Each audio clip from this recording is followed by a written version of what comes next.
Good morning, good afternoon, good evening, ladies and gentlemen. It is that time. We're starting up the stream. Going to be working on some more Necrons and continuing to do the basing on the terrain.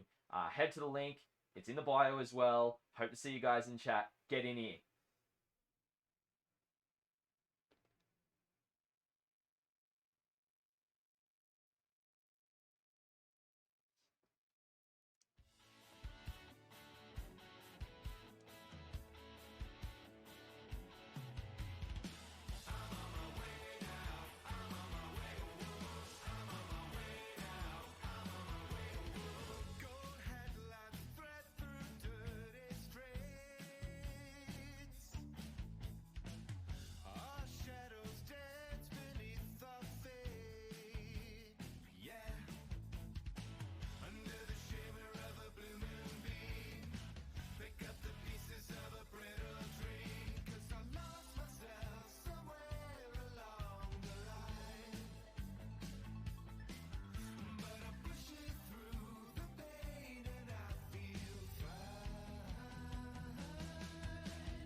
Good morning, good afternoon, and good evening, ladies and gentlemen. How are we all doing?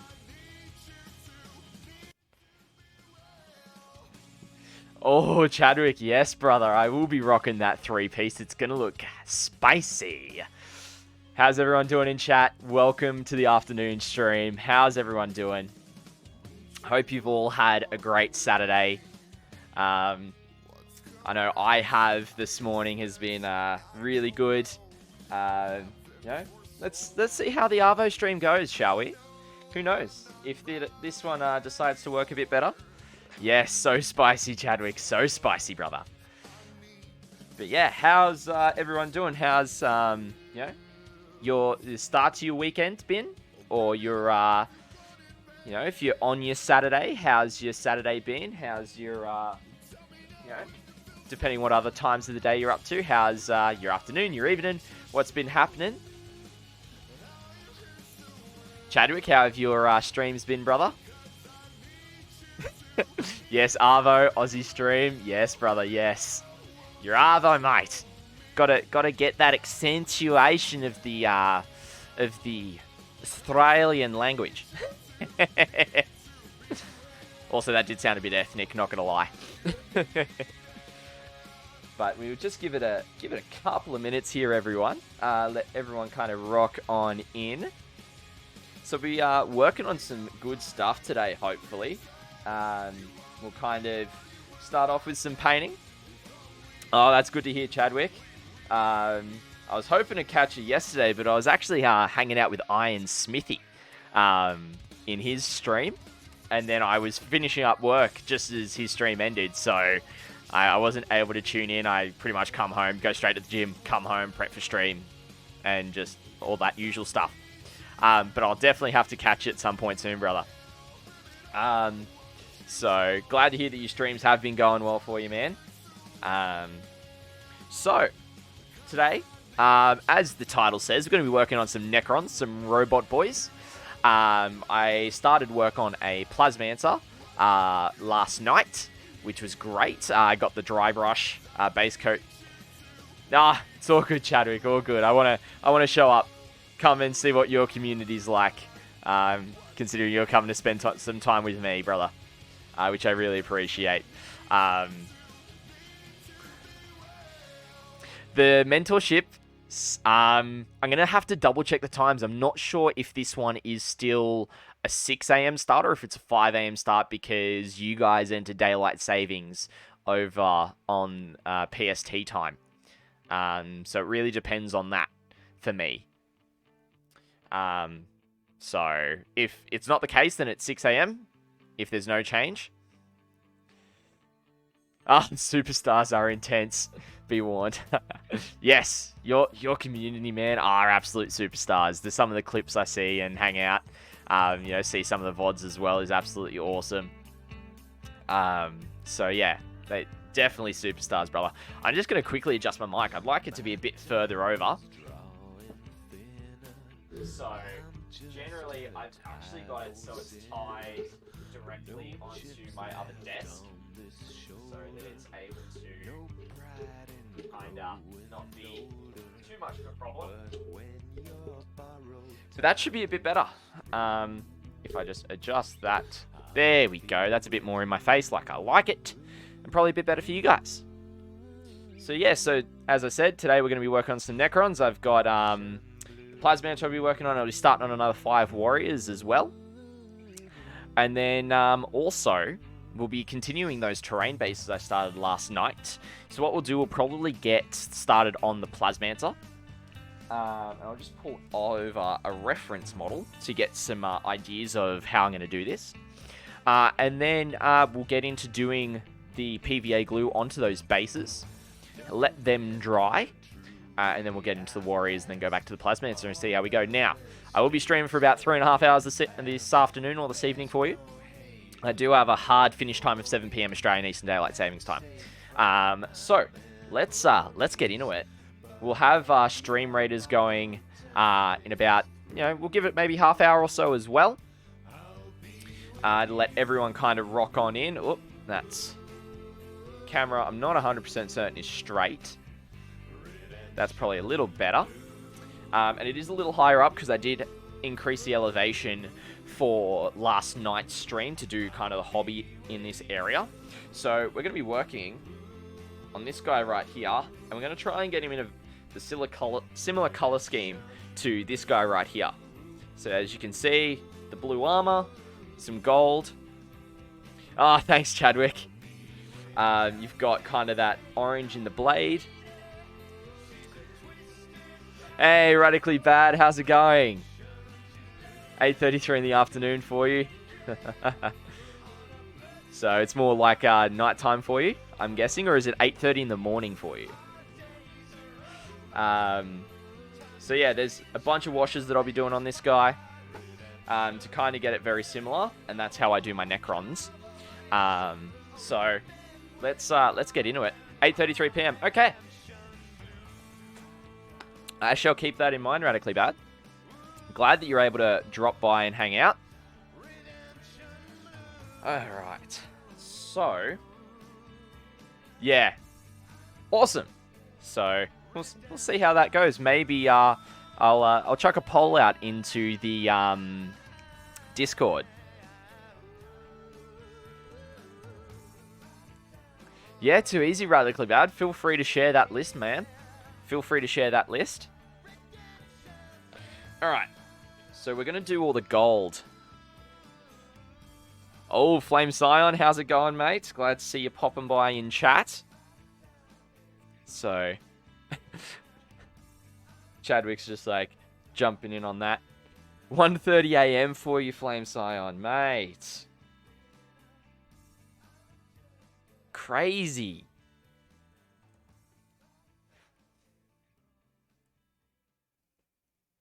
Yeah, the Deathwatch box is a really interesting one in terms of that ability. Because, you know, you got the Lieutenant, the 10 Intercessors, the 3 Aggressors, and the Lieutenant. So, sorry, you already said the Lieutenant, and the Apothecary. So, it's really interesting in that capacity. So, I'm just going to move my phone so it's directly by the side. We're going to start off with actually the gold here. Hey, Chief, how's it going?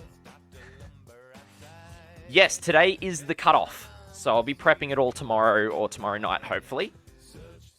So what Chief is referring to is if you're wanting to get photos in the photo gallery, that'll be up on the stream going forward every month.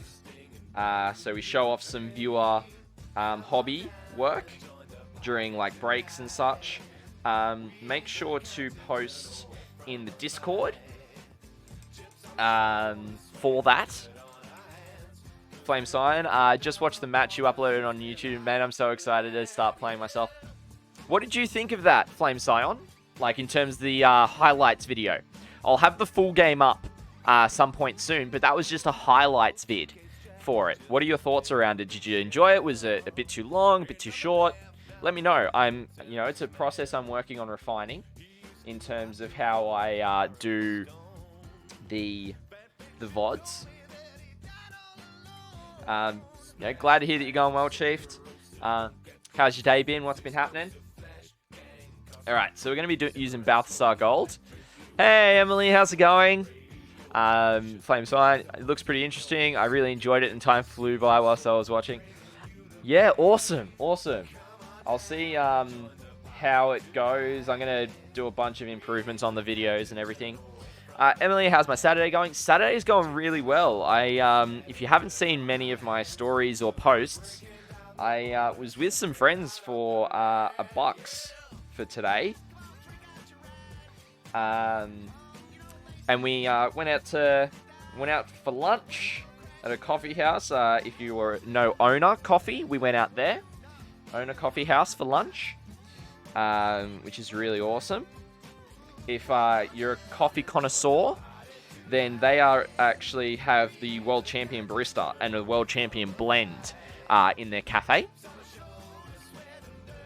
And then we went axe throwing, which was really good fun. It was absolutely great fun. So it's the first time I went. Too easy, Flame Scion. And, there'll be some videos. Hey, California Fats, how's it going? It should be a great stream, mate. Thanks for dropping by. We got Chadwick live as well in the chat, kicking around. So, but yeah. So that was good fun. just going and hanging out and catching up with mates, and I was talking with one of the guys there around some content creation stuff as well. So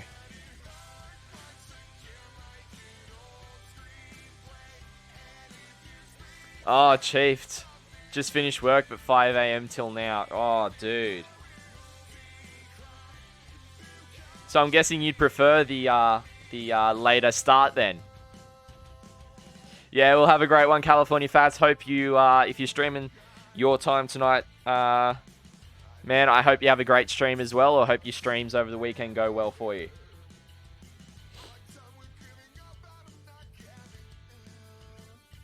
Alright, so I'm just going over, getting the gold really worked in and over the silver.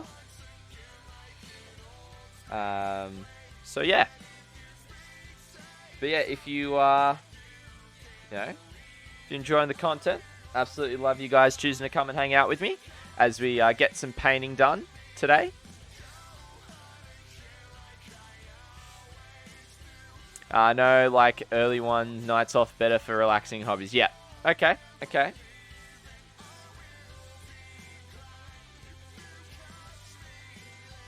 So the early ones nights off is better for relaxing hobbies. Yeah, cool. All right, we'll see how we go. I try not to stream Saturday nights, but we might adjust so it's a 2 p.m. to 6 p.m. stream maybe. We'll test it. Just to see how it goes. And I'll, put out a little bit of poll in the Discord. See what you guys want to see as well.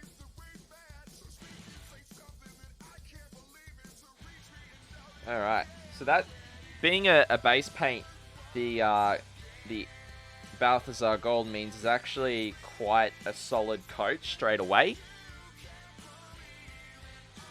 So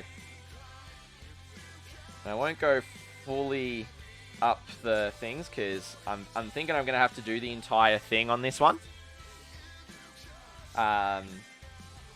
which will be cool to see how that looks. And I've got a second Plasmancer that I'll be working on as well at some point soon for the army. But yeah, so there won't be there will be no Space Marines this stream for everyone. So we're gonna get some work done in terms of the Necrons here, which is gonna be awesome because I've already finished my units for the month and I'll be posting them up hopefully this afternoon or this evening as well for everyone to kind of have a look at. They'll also be in the slideshow. So yeah. Alright, we'll give it probably about maybe another 10-15 until we get Stream Raiders going as well. Give everyone kind of a chance to rock on in.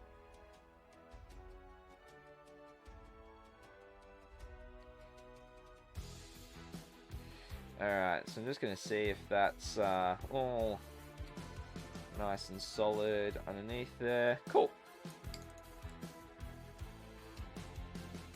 Alright, what's that? Alright,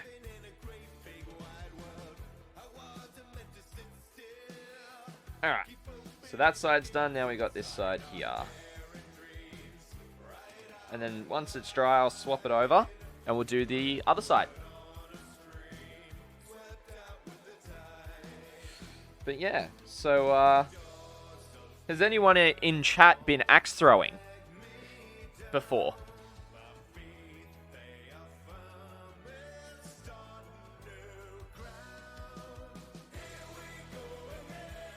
Because if you have, I'd love to hear about it. And I'd love to share with you guys. So which part am I painting? I am just painting directly around here. So I've already done this side, and I've done the inside, outside, and the back as well. Is it a bit too zoomed out for you, Chadwick?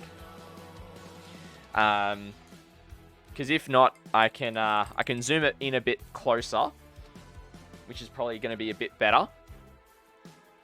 So I'll just quickly swap to the intermission screen as I drop it down. And just lightly adjust it. What part of the figure? So if I show you the fully assembled one, what I will do is give you an idea. Let's go. Make sure. Make sure that you're there. Just making sure this camera is all set up quite nicely. Alright, and then might shift that over a little bit. Alright. There we go, that's probably a bit better for everyone. Is that a bit better in terms of the zoom for you? And hopefully, might just adjust it that way. Alright, so for reference, I've got one that's still built. So this is the full model that I'm painting right now. And hopefully that's a bit better for everyone. So, kind of the part I'm painting is this little cowl piece that's behind his head. So as you can see, that's the piece I'm working on. And then he's also got a lot of those pieces on the backs of either side, which I'm going to do as well. So kind of to keep suit with the actual Lord itself. Yeah, kind of like ropes. Kind of.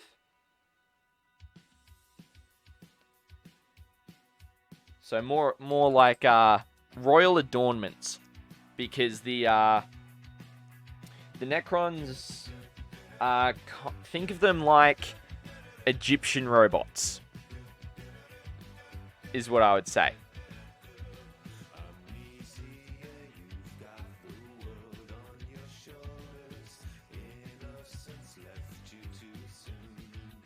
So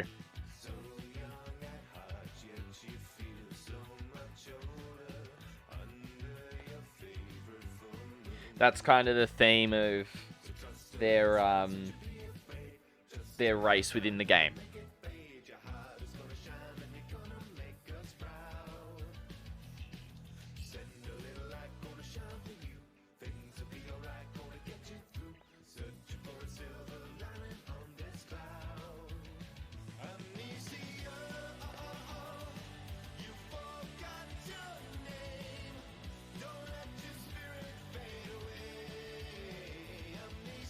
Alright, so we've got that front piece done, and now we're going to do the outside and the inside. But yeah, so axe throwing is really fun. If you saw some of my Facebook or Instagram stories today, I've got recordings of all 4 times, actually 5 times that I was throwing. And I probably hit 5, 6 bullseyes when I was doing it. And I actually ended up, because it was kind of like we did a round robin event, or round robin tournament for 4 rounds. I actually ended up coming 3rd, which is really nice. Chief Tusken Raiders of 40k? Maybe. You could think of them like that. Oh, no. There was no alcohol involved, Chadwick. Like, we were doing it at like 1 PM in the afternoon. And we weren't, we weren't drinking whatsoever. So, some of the guys went out for a drink afterwards, of course. But, I came home and booted up the stream for all you lovely people.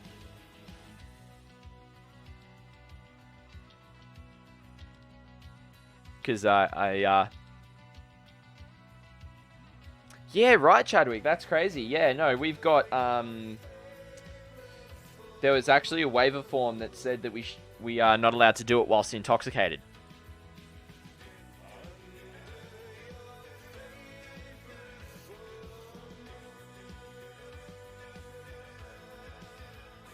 But funnily enough, the instructor was telling us there's a viral video because some places have rubber mats in front, and we actually, the place we were at actually had wood chips. Oh yeah, 100% Chadwick, 100%. There's actually a viral video where someone, a lady was doing axe throwing, had thrown it. Yeah, and what had happened was it didn't lodge in. The rubber on the handle bounced on the rubber of the mat and came back and hit her. So yeah, it's dangerous as. And so is actually like, that's why we actually had the wood chips down instead of the rubber mats to avoid it bouncing back. All right, so we're going to quickly swap over to Stream Readers. There we go. I was testing out all the audio, so it should come through quite nicely for you all. Just like that, because we did have the issues last night. All right, now we're going to have the skin battle.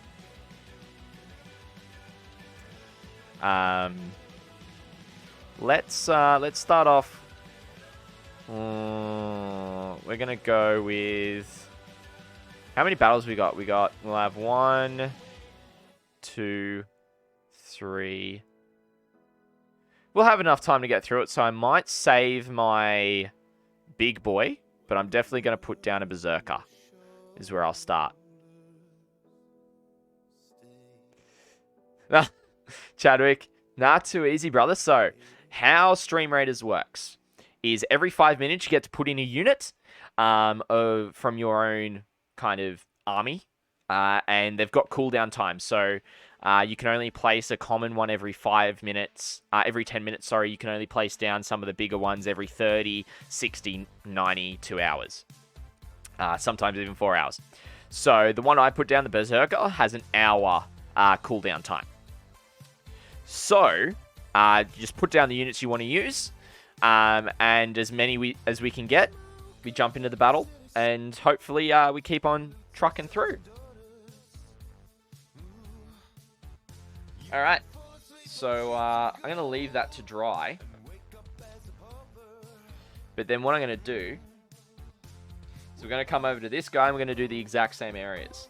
So we're going to do the gold little filigree on the blade.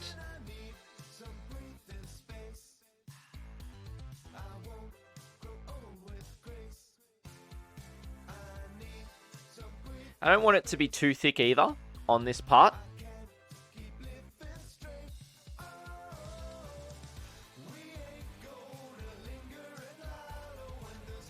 So I'm just going to be very carefully going around it. Frame it off a little bit as well. But yeah, also I will get the Stream Raider timer up as well. So that'll show up down in the bottom right hand corner for you all. Alright, and then just the underside.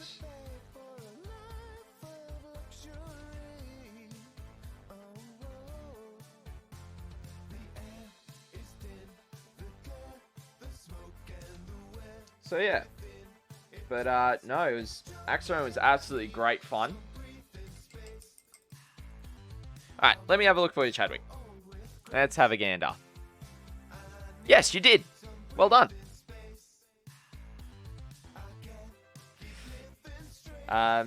So yeah, what I'll probably end up doing. Let's have a look. The blades. All right. Okay, so it's only the gold kind of on that shaft. Kind of on that filigree up this top area, so I'll just briefly, I don't want to get it on the piece underneath either. Kind of be very careful about that. Just kind of come at it going this way.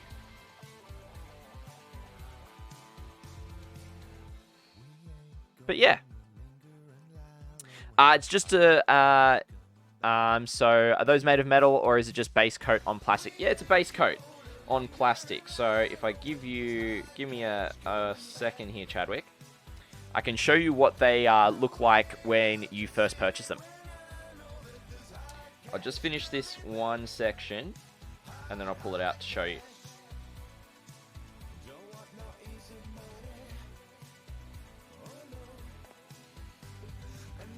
Because knowing me, if I don't get this section done, then I'll forget about it and come back to it when it's halfway done.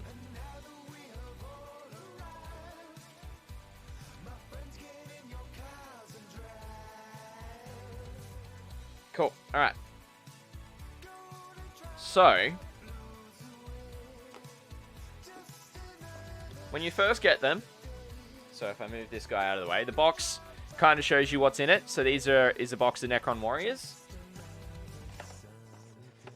And if I pop it open,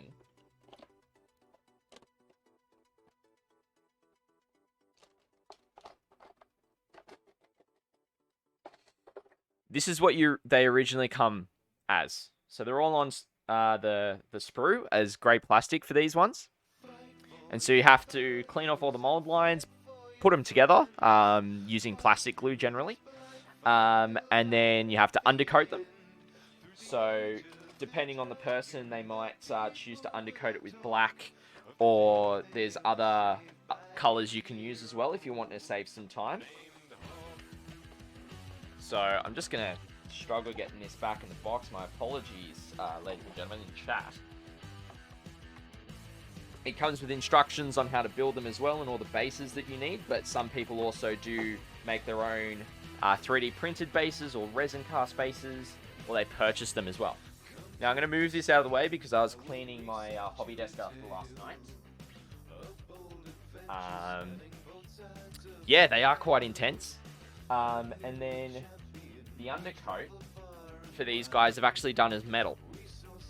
So this is one of the guys that I'm yet to paint up. And so it's a very dark metallic undercoat that I've done on them. Or if I find one. So this is just a spare model that I've got to do magnetized parts. You can undercoat them black as well. A lot of people will start off with black. And then you kind of go through the process of adding those colors to get the finished product. So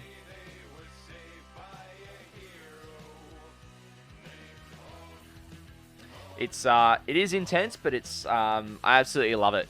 It's really relaxing, and it's actually satisfying to see models that you've built and painted as fully completed in an army to you know, on a table against another fully painted army is really good. It's really enjoyable to play a game with it's two armies that are fully painted. And it just makes it look so much better. But also, it's not a full requirement for being on stream games. So if you've if you had a look at Alex's army from I think it was Tuesday night, his army wasn't fully painted, but he had it all like base coated.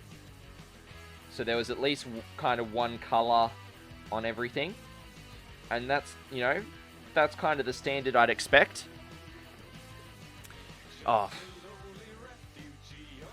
Depends on how many models and to what level of painting you're doing. Like for me, I've put a lot of hours into painting a Marine army. A standard, so let's distill this down. If we're talking a standard tournament army, which can have anywhere from, depending on the models, anywhere from about half dozen to a dozen right up to a couple of hundred. One, it depends on how much detail you put into it. Two, it depends on the color scheme that you're working on. And three, it depends on your skill level and what you're trying to achieve. So for me, to really put it in perspective, in 12 hours, what I painted on stream, let me just find a photo of it quickly. Alright, I've got to clear off some iPhone storage because it's chockers. Let's find... So, in 12 hours, I painted my Lord, which is this guy right here. 10 Warriors, 3 Scarabs, and 2 Minions. 2 smaller Crypt Thralls is what they're called. Little bodyguard type units. And I also started another 3 Scarab Swarms that I had to finish. But I painted, that's 16 models in 12 hours, to give you perspective. Completion. Base coats isn't too long. Like, if I was to do this, like, for my Marines, you're probably looking at, if I just do rough base coats and I'm not looking at touching them up or anything, probably, depending on how many colors, maybe half an hour to an hour per model. Now, if you do certain techniques, like I use an airbrush to get the solid color down for my blue on my Marines, it actually will reduce that time because you're actually able to do multiple models at once. And because it's, you know, airbrushing and you've got a lot of paint loaded in, it can be very quick to get through 5-10 models of that. But generally how I do my airbrushing is I'll do a massive batch at once. So I might do about 20 odd models in one run with the airbrush. So then it's all good to go. You know, for getting through painting and everything. I've actually got to sit down and do an airbrush day coming up at some point soon, before too long. And, oh, that was not helpful. Just decided to go everywhere. So in terms of armies, that's a rabbit hole question. In terms of ones that I'm actively playing, currently I've got 2, my Space Marines and my Death Watch, which is another kind of a subsect, sub-choice of Space Marines. And I'm playing them at the moment, so they're kind of 2 armies, because they're... Space Marines never used to be combined with Death Watch, but now they are, so they've kind of got the same model line, but Death Watch have got some extra stuff that the Marines don't get, and vice versa.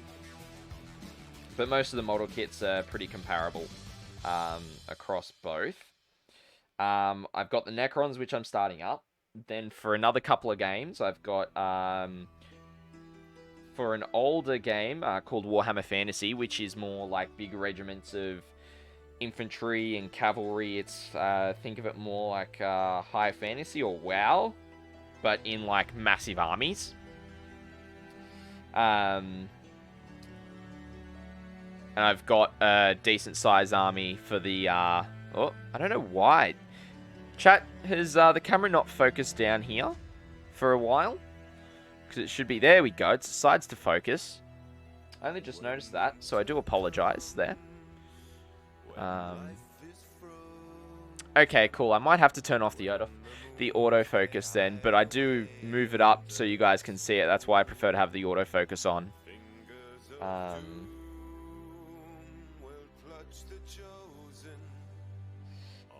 So I've got that army, which I've only got, that's the one army I've got.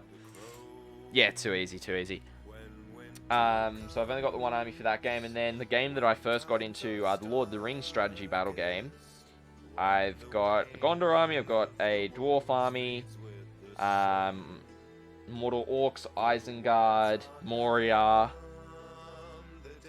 some Easterlings, and Haradrim, a lot of Mordor,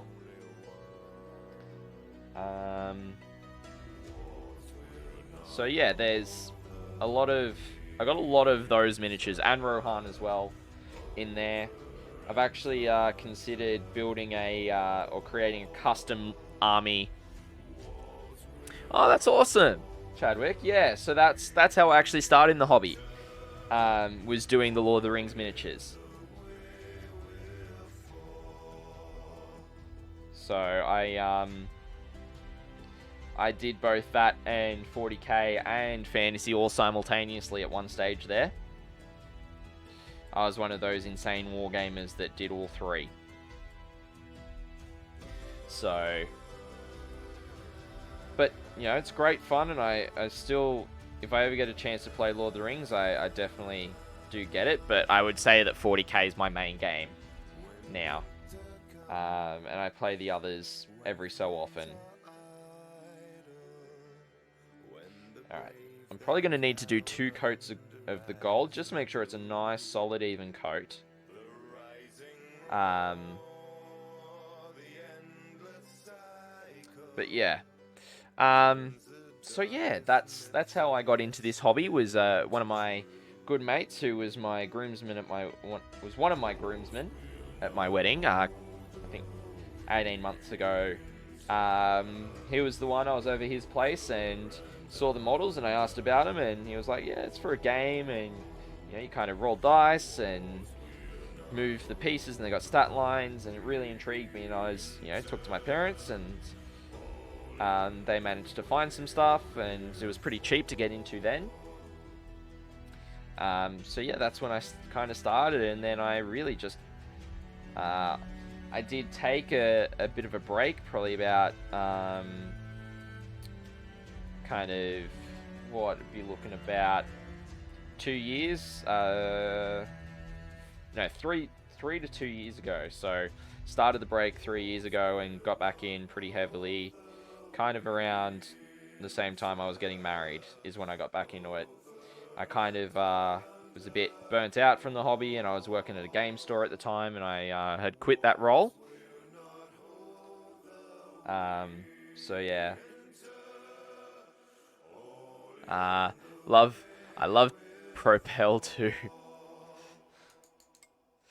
Yeah. Oh, all good, Chadwick. I'm guessing you're watching another stream simultaneously, which is all good.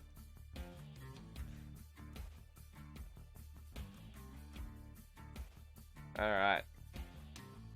So that's the gold kind of done on that one. Now we're going to come over to this part, and we're going to do the gold as well. So the reason why I'm doing it with a smaller brush rather than a larger brush is so that I'm able to get into these crevices all around the miniature.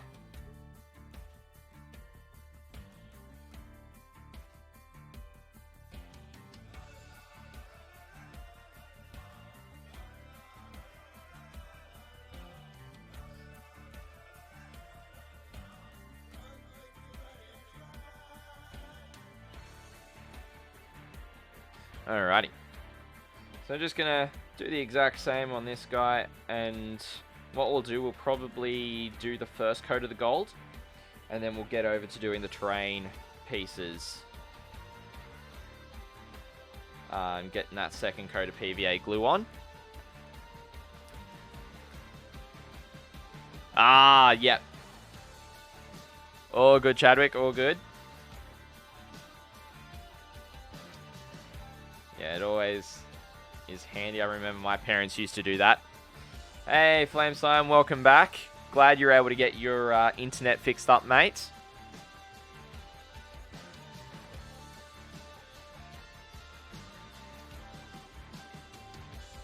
So you've still got some time to get in on Stream Raiders as well.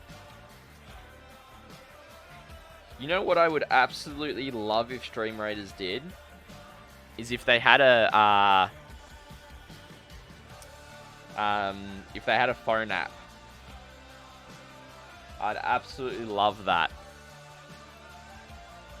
Chadwick, yeah, so it'll be 2 years in September. That in September this year, so it was 1 year September last year. So, yeah, been married around 18 months or so.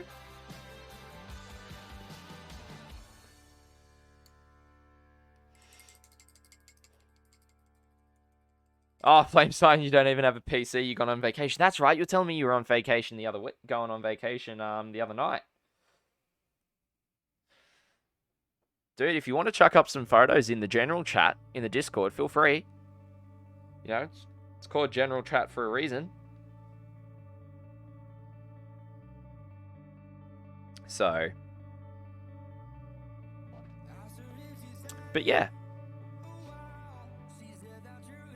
So yeah, I really would love to see a Stream Raiders app. No, Chadwick, not yet. You know, no kiddos as of yet. So that's kind of why I'm, you know, able to get this all up and off the ground now. And hopefully, depending chaos of future children, it will survive. But yeah. It's definitely something me and my wife are wanting to do, though, is have kids. For sure.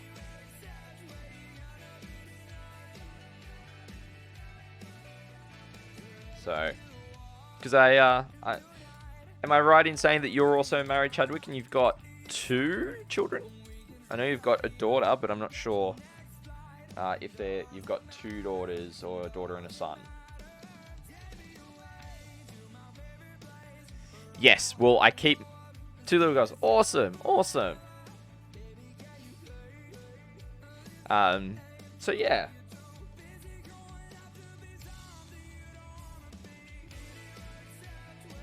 So yeah, we're still trying to, you know, we're on the same page in terms of how many kids we want. I know this is a bit of a weird topic as I'm miniature painting. We're still kind of discussing, but I think we've settled on 2. Is kind of what we've settled on. But good topic. Okay. Just yeah, just talking about life. I'm happy to talk about life. That's for sure. So yeah, just you know, seeing what will happen, and you know, who knows? I mean, I'd absolutely love to be able to share this hobby with my children once they're old enough. But yeah, keeping the models high up. Yeah, too easy, Flame Scion. You know, the desk that I'm working on is actually higher than standard desk, so and any models I do generally keep up and off the ground anyway, or they're in cases underneath my table, so very hard to kind of get out unless they figure out how to work zippers. But then again, they're also in foam trays and everything, so but I should be able to hopefully, you know, when that happens, have a room that I can kind of keep it all in and have it closed off and everything. But yeah, that's kind of the plan. Eventually, get our own house and design it all up. Because I did during uni, well, actually for uni, I went and did a bachelor's degree in architecture. So I actually want to design, and I am in the process of designing our dream home that we're going to eventually build one day. So, Flame Science got a question. Are there any field mats for playing that have 1x1 inch squares to not be all day long with a ruler? There are some. Generally, they're not gaming mats, unfortunately. They're more gaming tiles. And I know that Secret Weapon Miniatures do produce their own game boards that are 1 foot by 1 foot. The other thing... sorry, they're game tiles that are 1 foot by 1 foot. The other thing you've got to remember is that the board size now has changed. So you'll have to cut some space off it. With however you choose to do that as well. Chadwick, yeah, like it's, you know, for me, I was hoping to get into residential architecture and really focus on designing houses. But unfortunately it was, I got a recruiter to go looking for me, and pretty much every single contact that he went through had the same question of that good old catch-22 is like, why didn't I get experience whilst I was at uni? For a bit of context, I was living out of home, and I was about 2.5 hours away from family, so I had to work to help support myself whilst I was at uni. And the agreement was that my parents would, yes, exactly. The thing of,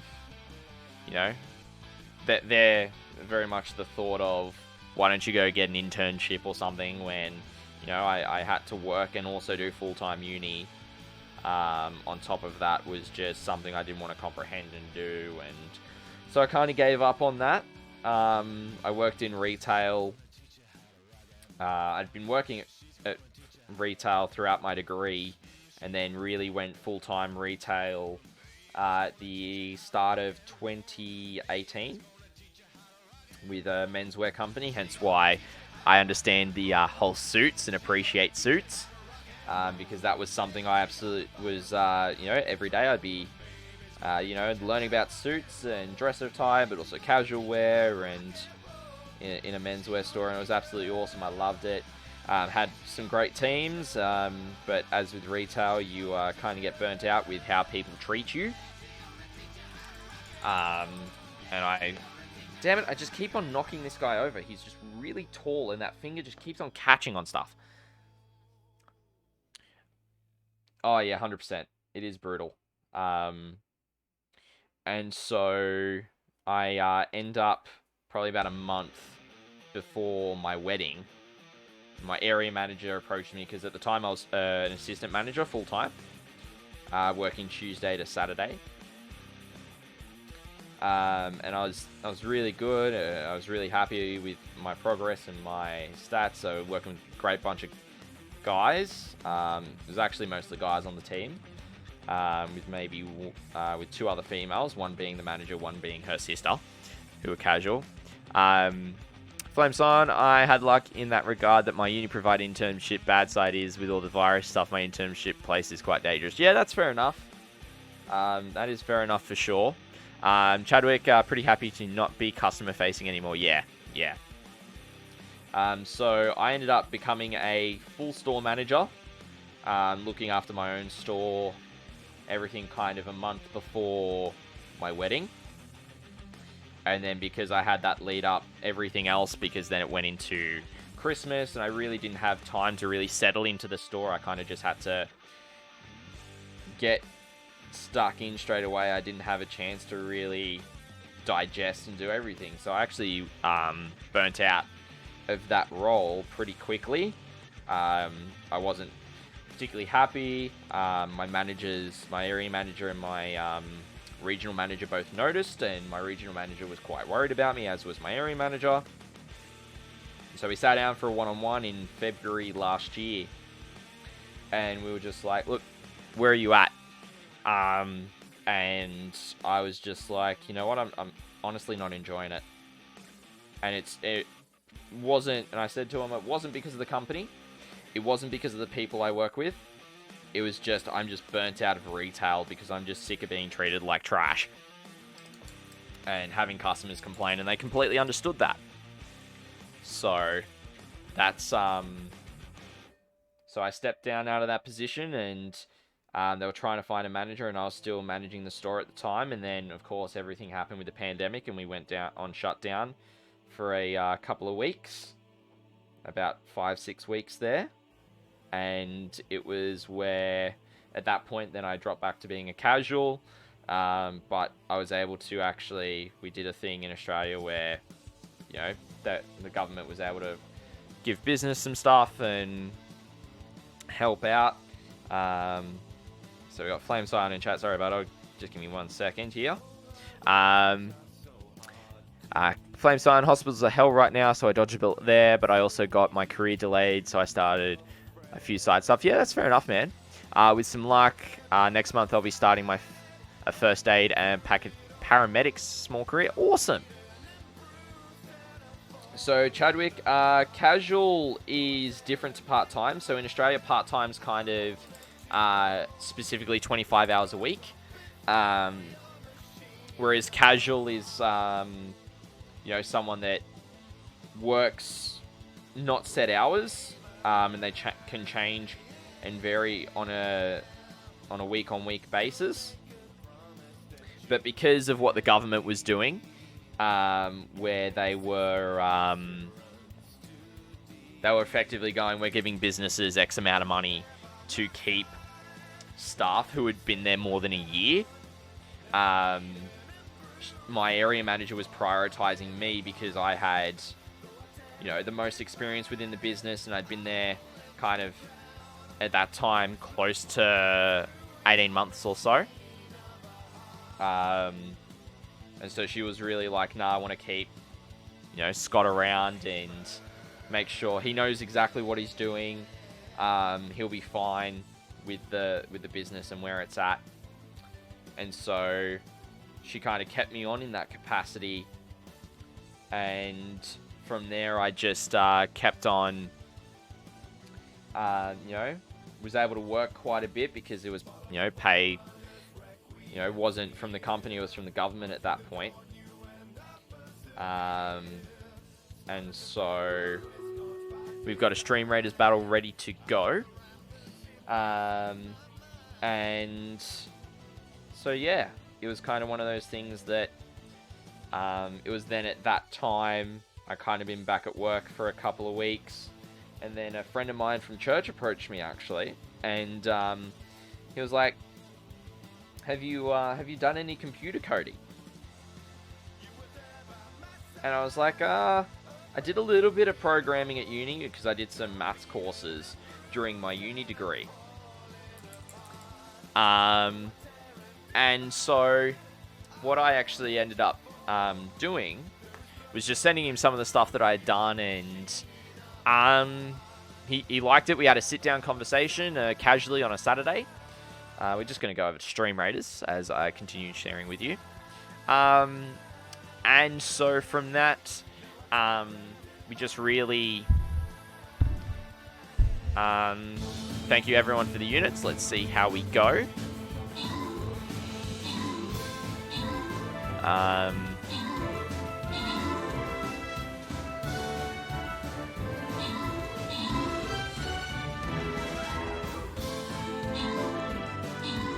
Hopefully my guy will be able to kill the big guy nice and quick.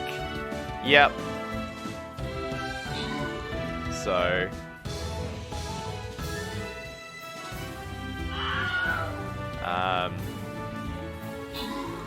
Alright, my guy's the one that's left with the banner from Jill of Trades Master of None. Thank you everyone, and the winner for the skin, I get 18 event tokens because of that, awesome. And the winner goes to Chadwick Live, getting 50 gold. Congratulations, my friend. Thank you everyone for the units. And that's crazy. That's a lot of points on that one. So we'll go up to this one up here next. Alrighty. So just remember, you can place a unit every 5 minutes. So my next unit will be... What have I got in terms of bigger melee stuff? Because there'll be more units other than just this big guy. Sand Mystic. Hey, thank you for the epic Balloon Buster. Jill of Trades, Master of None. I'm going to put down a Centurion. And Victor Redtail, thank you so much for the units. Alright. We'll get back to painting. So yeah. And then kind of started doing... You know, I went in for the interview and was really happy with my answers. And, you know, I've been in that role since June last year. Towards the back end of June. Just got my first pay increase in that job. And so, yeah. And I absolutely really enjoyed the job. Being a data analyst for the Australian government. So, it's good work, and it's, you know, pretty flexible. I do get some lull moments where I'm able to work on stuff for the stream. Yeah, exactly, Chadwick, exactly. So it kind of gives me, because I would also find that because I was, you know, being yelled at by customers all day, it was just really draining socially. And so I wouldn't have much social energy to even, you know, kind of be present with my wife, and I would bring work home, and it would just take a lot of toll on me. So it really was unhealthy. So I'm kind of glad that I'm out of that now. I don't think I will ever go back. But yeah, I'm kind of really thankful for the job that I've got now and where I'm at.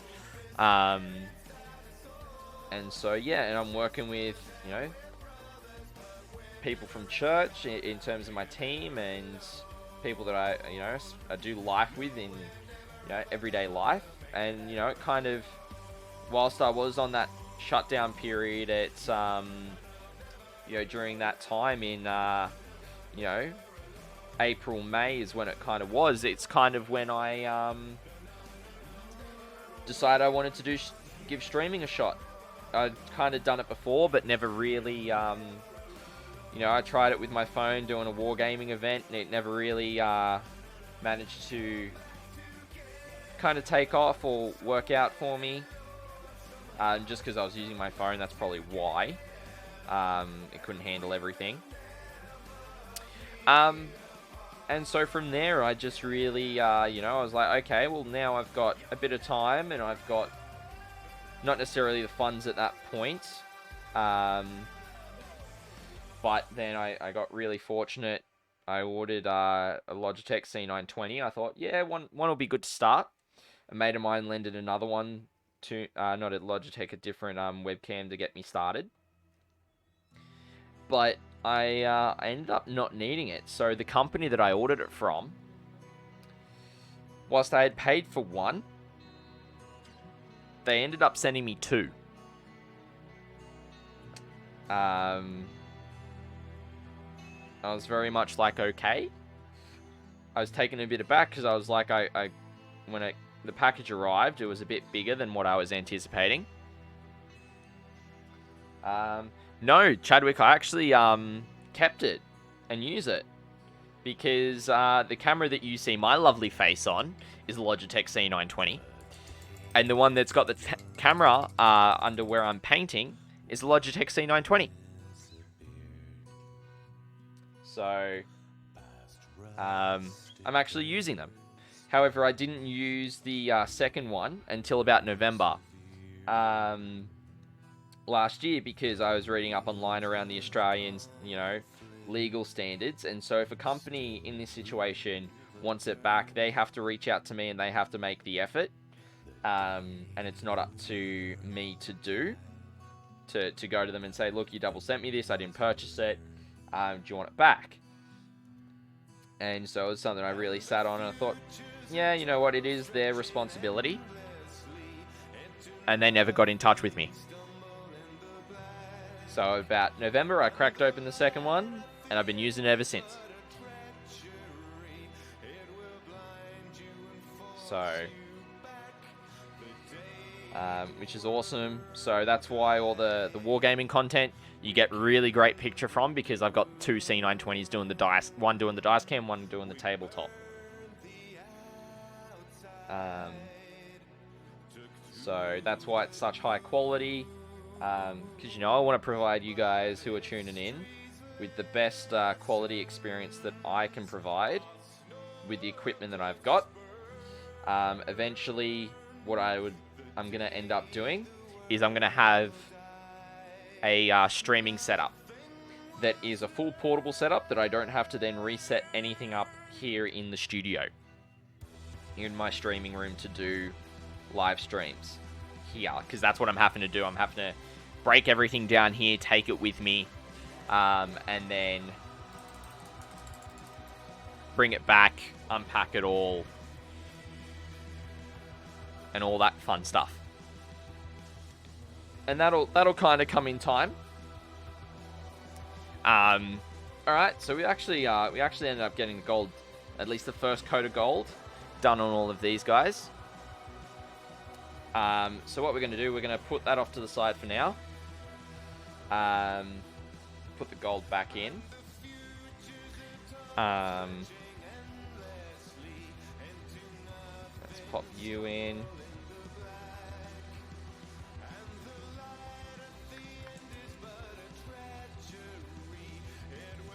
Alrighty. So what I'm going to do, everyone, is I'm just going to take a quick break. I'm going to the bathroom, grab some snacks to chow down on because I'm actually quite hungry.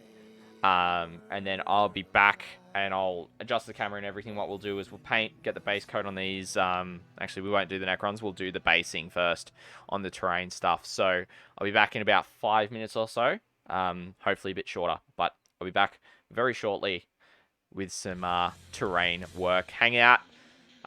It's been awesome chilling with you guys so far. I'll be back shortly.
Alrighty, ladies and gentlemen, I am back. I'm just going to switch screens here.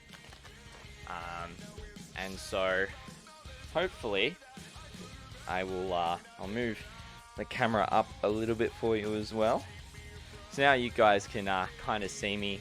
I'll be standing up for this next part.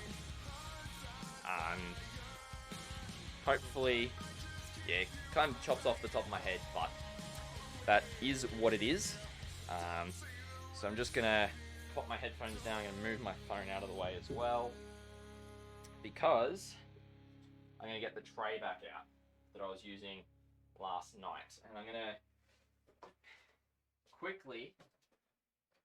to quickly pop out, fill up some water in this yogurt container, so I'll be back.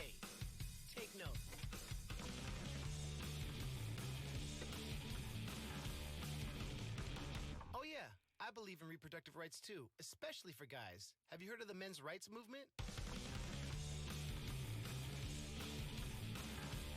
Okay. No. Don't order that. You're probably the last person in this room. Thank you guys for sticking with me whilst I just went and I've got some honey soy chicken chips. Hey, Game On Steve, how's it going? Hey, you want to meet my parents next weekend? You remind me so much of my mom. Hope you're having a great Saturday afternoon, my friends. What's been happening? Alright, let's move him out of the way as well. I'm not racist, but... We've got this tray right here. My favorite And author? so, You probably haven't heard of him. hopefully, I don't think they teach if Kierkegaard it in decides state it schools. wants to work, which sometimes it does not. Be right back. I just have to do a number 2. I can get the bloody... I was twisting the wrong way, that's why. Let me tell you all the intricate details about my recent financial troubles. Pull it up a bit. Not counting what's Yeah, probably gonna awesome, happen later. awesome. How many other guys from Tinder have you slept So with? hopefully, if I pull studio mode up, put the painting scene, I kind of want it Can I take a bit this call? squarer, It's my ex. move that across, and My then favorite type of music? Probably nerdcore. pop the light up like that. Alright, that should be good for you lot. So we'll transition to that. Cool. So what we're going to be doing, I don't have my headphones, so I won't have music going. But you will be able to enjoy the music. Now I'm also going to move the mic across again. So it's more where I'll be working. It's almost like I should get 2 of these clamps to use. So that's probably a bit better for you all. Can you all hear me nice and clearly, hopefully? This is kind of where I'll be working. I'll be standing up a bit, chatting with each of you in chat. Cable's getting a bit messed up, but that's okay.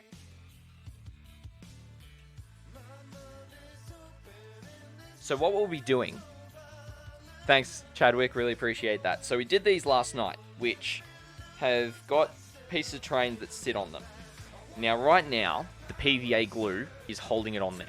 What we actually want to do is want to seal it so that the stuff actually doesn't rub off when there's miniatures put on there or anything like that.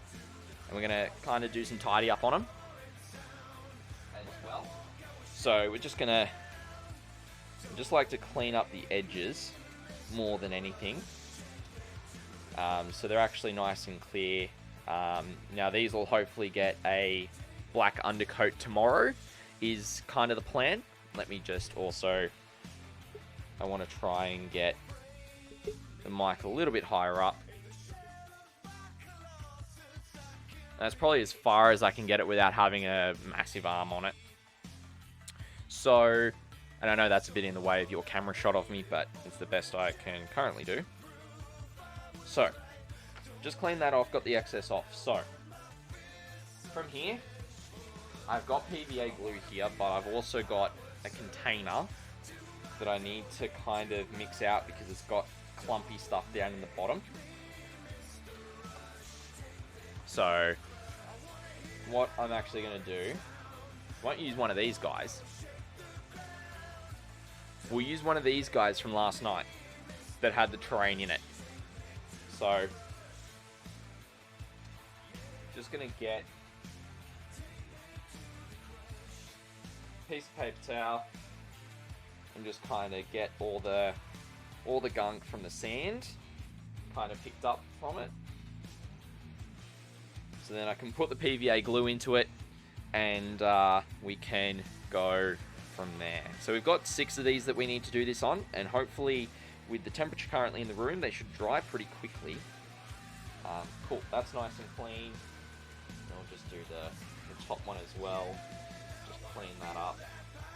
So it's all nice and clean, and it's not going to put any basing residue onto the PVA glue, which shouldn't matter too much in the grand scheme of things. Now, I do also have in this cupboard behind me is more PVA glue if I do need to pull it out as well. So let me just peel off that top.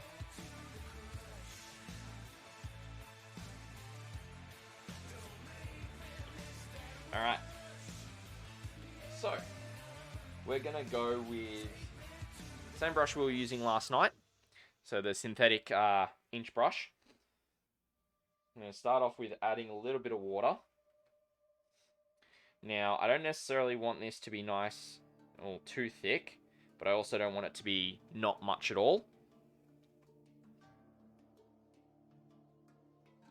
And so you can see some of the stuff will come off, but it's just one of the parts where you've just got to kind of learn and deal with it. That is part of the process, is that a lot of loose stuff will come up because of the you're brushing on the PVA glue onto these kind of areas. And so you kind of want to spread it out in kind of, you know, an organized fashion like we were doing last night with the actual putting on of the terrain of the actual spacing sand.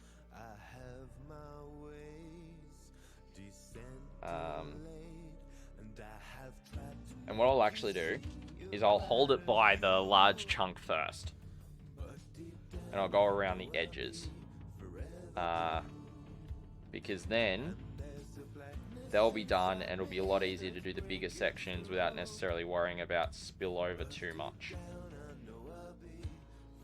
So yeah. Game on Steve, building some storm speeders. Awesome, awesome. What variant are you looking... Oh no, are they as in the land speeder storms for the scouts is what you're working on? Or you're working on some of the new Primaris ones? Just work some of that PVA glue that was there into that area. But yeah, how's your Saturday been otherwise, Game on Steve?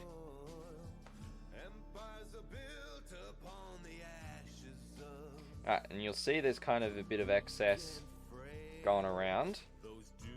So we kind of don't want that as much as possible. We want to control the amount that's actually on the base itself, because then it'll prevent warping.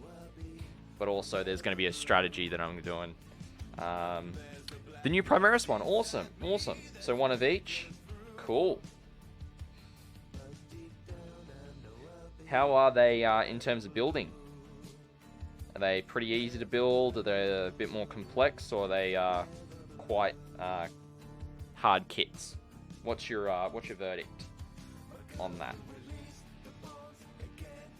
Alright, so we've done kind of the edges. And we'll just briefly do those ones.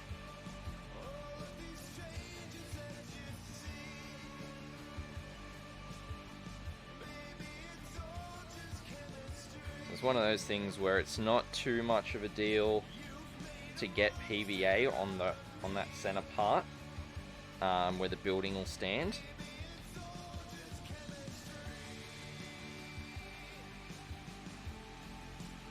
But it's more just important just to get a nice, solid, even covering on the PVA glue.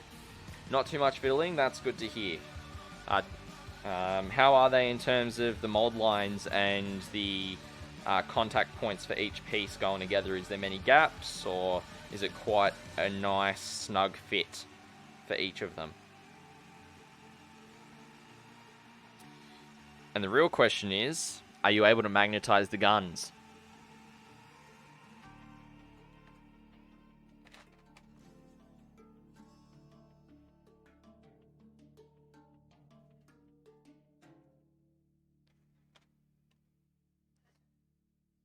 Alright, so we're almost done this one.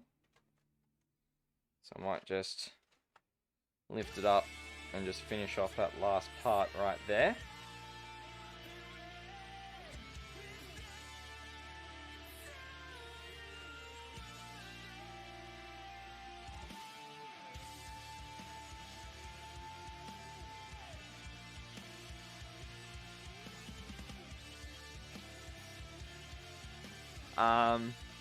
Typical GW vehicle, the joins are all good, but you have to hold them in to get them no splitting. So did you actually hold them with your fingers, or did you use elastic bands. And I'm glad that you can magnetize the guns, because I will definitely be doing that.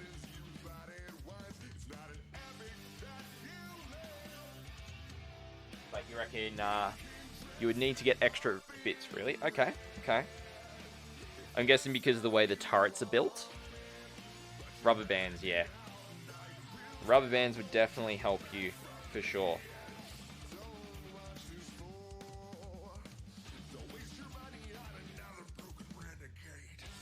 They're just one of the many hobby tips that a lot of people don't make use of, I would say.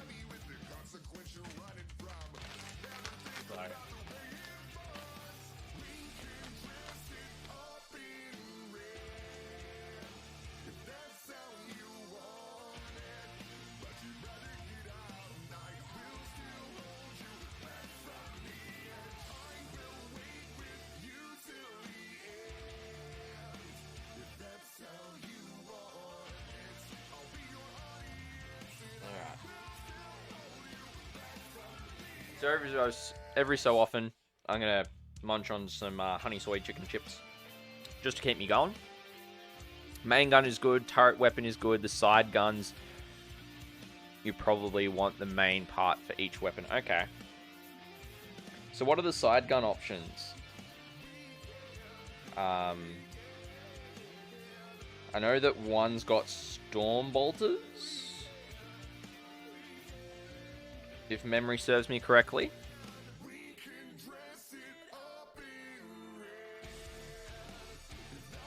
But I'm quite unfamiliar with the rest of them. Haven't really looked too much into the Primaris stuff, I'm afraid.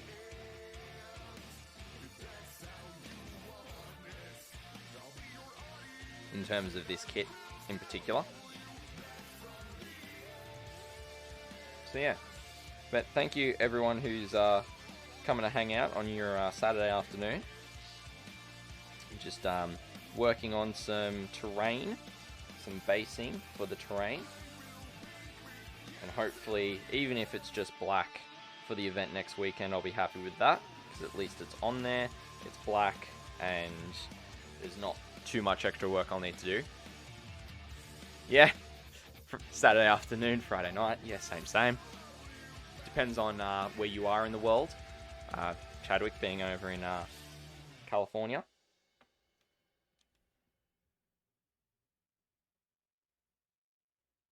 So, but yeah, it's good fun. Personally, Chadwick, I have not. I had plans a while back to do so for an actual miniature wargaming tournament that I was wanting to go and attend. I kind of had plans in the works to do it, to head over there and do that, but at the time I was working at my local game store, and my boss needed me to work a convention here at the time, and you know, we were looking at a second store, which didn't end up eventuating. So yeah, I really, you know, kind of count as a blessing that I didn't go, because then I could, you know, I put all the funds that I would have used for that towards my wedding.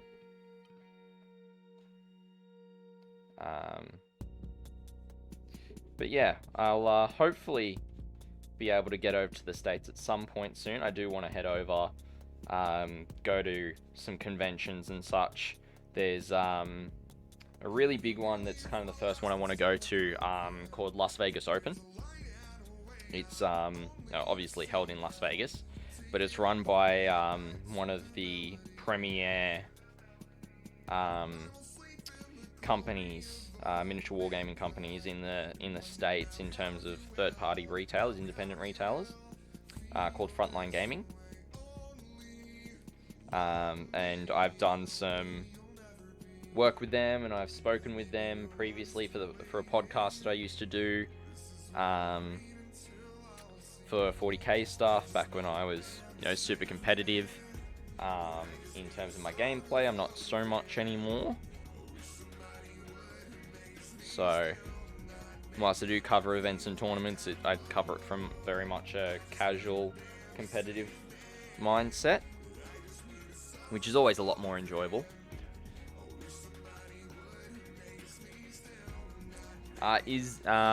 Chadwick, is there technically a meta in 40k? There is a meta. 100% there is a meta in terms of competitive play. Where there are particular factions and builds that'll typically do better than others at certain points in the production cycle, and some armies won't get updates for a couple of years. Some armies will consistently get updates every year, and they're a lot better than they were, because there were some factions that went close to 5-10 years without updates at times, whereas now they're pretty consistent in updating everything every 3 years. Sometimes they'll double up on the main stuff, which is the Space Marines. They'll do that kind of every 18 months, which is frustrating. But they've gotten a lot better with like rules FAQs and points adjustments, and it used to be very much more of a not so much a living rule set, and Games Workshop really didn't do much for the competitive scene, whereas now they've kind of understood that the competitive scene is a thing and they kind of need to help in that regard. But it was also like a CEO perspective. Game on Steve put up the list I'm thinking to run as Iron Hands. Yeah, awesome. I'll have a look if that's in the Discord. And 8th was much better than 7th, and 9th seems to be better too. Yeah, I think 7th was very convoluted. 8th was very simplistic. I think 9th strikes the balance between the two. I think it's, I think in terms of ranking the recent editions that I've played, I think I'd say it goes 9th edition, 5th edition, 7th edition, 8th, and then 6th.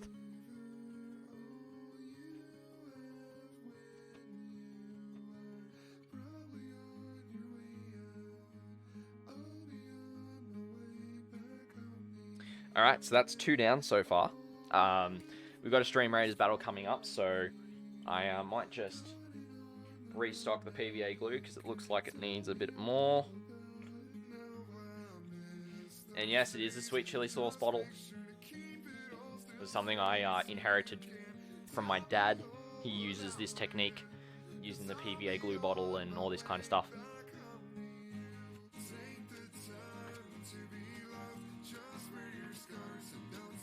Alright, so next up, we're going to be doing one of the larger ones. Just going to quickly clear off some of the edges, make sure it's all nice and even.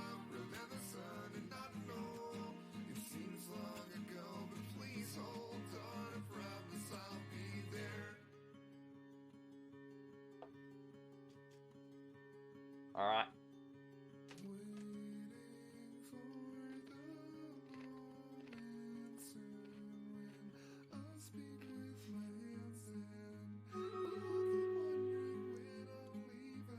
Always bring the sauce, Game on Steve. Alright. I'll just pop over quickly to Stream Raiders. And let's thank you everyone for the units. And let's get the battle going.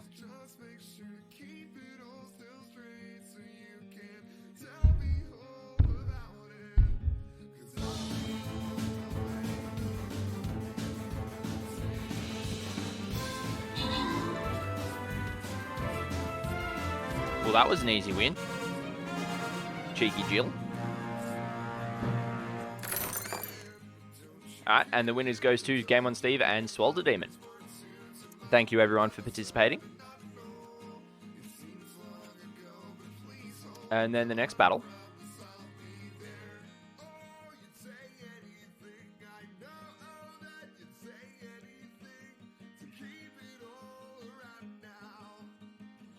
Alright. We've still got 27 minutes on our Berserker. So I think what I might do...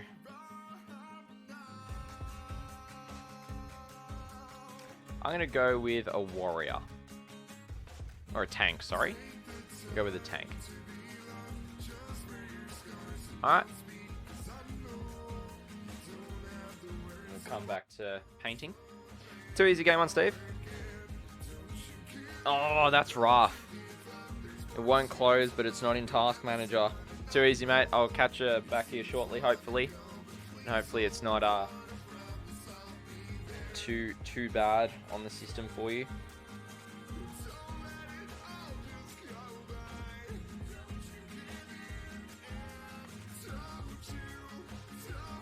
Alright. So same thing again.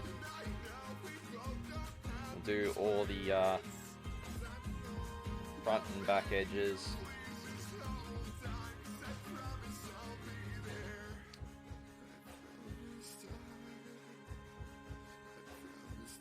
And just really get these done. These should dry overnight and I can get them undercoated and base coated and everything ready to go tomorrow as well. Well, really the undercoat is the base coat because it's just a straight black, so that's not a problem. The thing is going to be is once I glue the piece of terrain onto it, is I'm going to need to come back in and I'm going to need to put PVA glue and put more sand in all those crevices where there's gaps in here from where the building is. That'll take a little bit of time to do it, and I mightn't get a chance to do it before the event. We'll see. It might be a Tuesday night hobby night job that we're able to get through and done. Just depends on how much I'm able to get done on the next kind of units in the War on Grey Plastic, because I do want to make a start on those before I go away.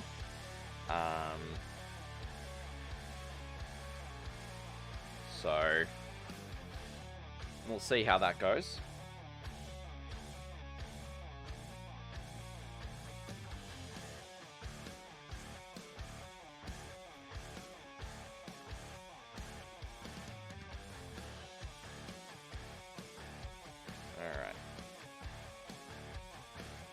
That's kind of all that section done.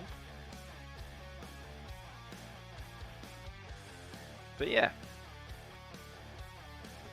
So I hope everyone's enjoying their day or evening wherever you are in the world.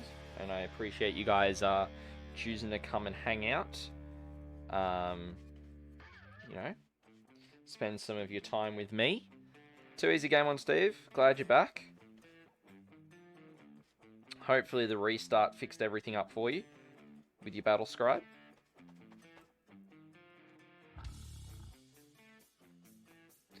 Alright. So yeah, we're just chipping away at these basing. Chadwick, this is great, working on some offline content, learning about 40k. Yeah, dude, that's awesome. What offline content are you working on, if you don't mind my asking? Just some highlight reels, or you're doing some TikTok prep, or what are you working on? Love to hear about some of the stuff you're working on.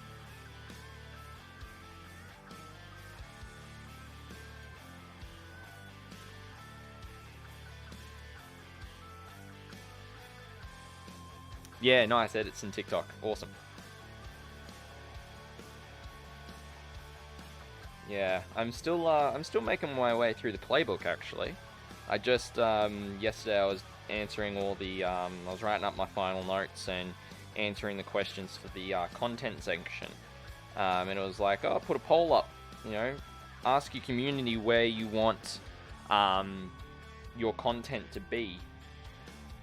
And so I kind of put a poll up in my Discord, funnily enough, and had Twitter and TikTok on there, as well as Facebook and Instagram.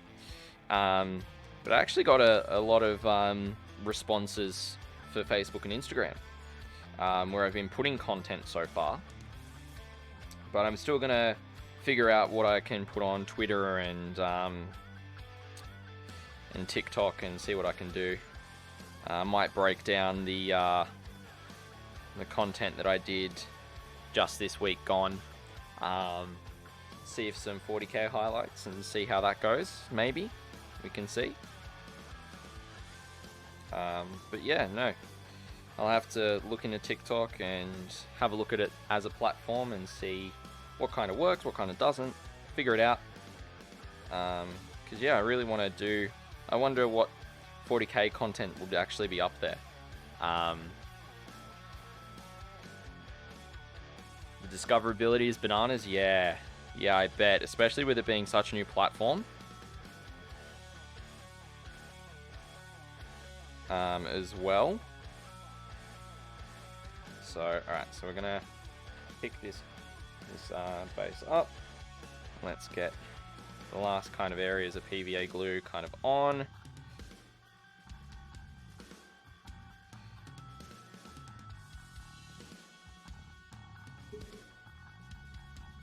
Alright. So just put the brush aside and I'll go fix this up. Well, didn't want to do that, but kind of did. Alright. Got that face. PVA glue on the fingers, that's fine. And drink is in spot, just gonna hold it in place so it doesn't walk too much. Then we got the next one. And Game on Steve also put up a list that has 12 Castellans. Goodness me, mate. Let's have a gander at this. Oh, Flame Scion, if you're still kicking around in chat, bud, that looks beautiful where you're at in the world. Looks absolutely beautiful. And Game when Steve's chucked up the list. Yeah, cool. I'll have a look at those later, mate. Thanks for posting those up. Alright. So I'm just gonna pull that back. Cool. Alright. So, on to the next base. Game on Steve wanting to paint all the colours from the 8th edition codex. Yeah. The 8th Ed Codex for AdMech is quite crazy in terms of all the color schemes and everything.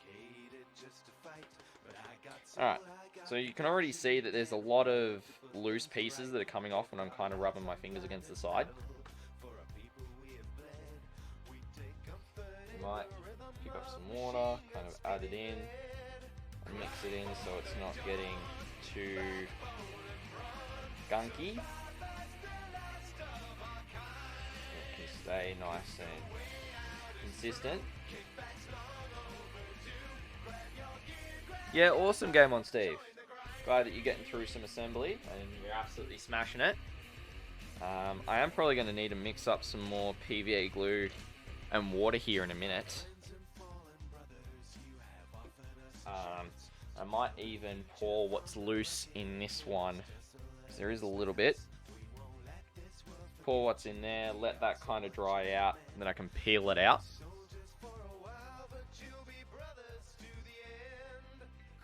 And then, alright. And here we go, doing the process all over again. We'll go in reverse this time. We'll start at that corner and we'll work our way up.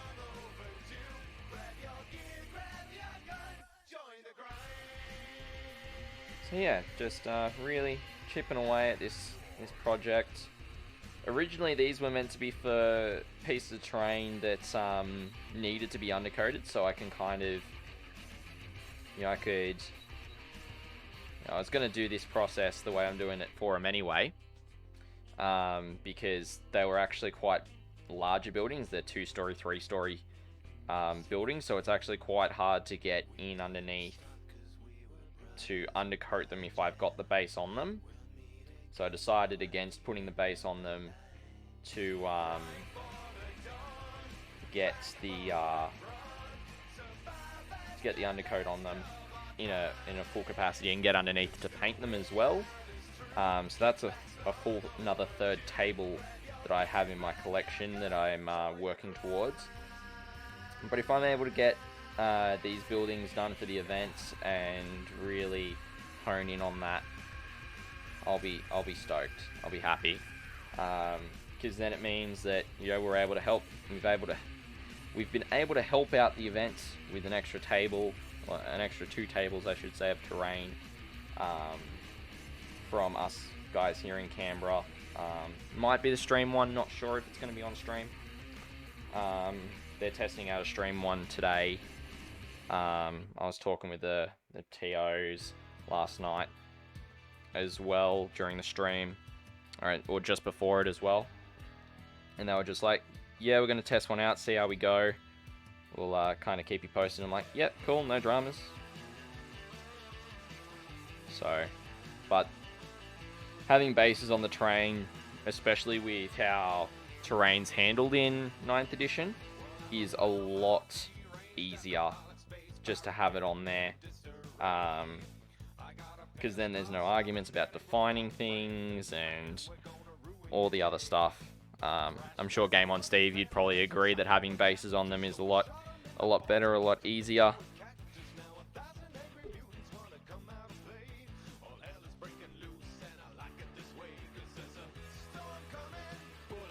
I know for me, I definitely agree that you'll see the terrain that I use during games is always the based terrain. It just makes things so much easier to, define where stuff is, and each player knows that they're on the same page in terms of that. So I'm not sure how you found that currently, Game On Steve, but it's definitely a heck of a lot easier, I've found. Alright, so just working that PVA glue around, just really getting it all over the spots where I want it to be, and then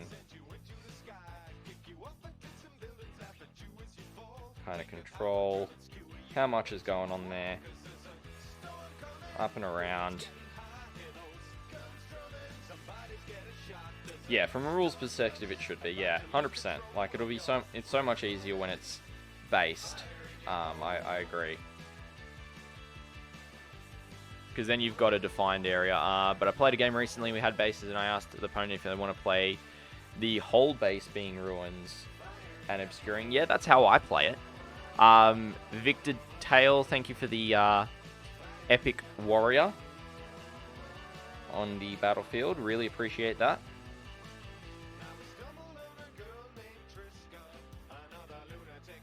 Alright, that's another one down. I'm just going to briefly swipe that across. The PVA glue in this one might glue the piece of terrain on there, but because it's only PVA glue, it should come off pretty easily. Even if I was to just run my finger over it, get off some of that excess.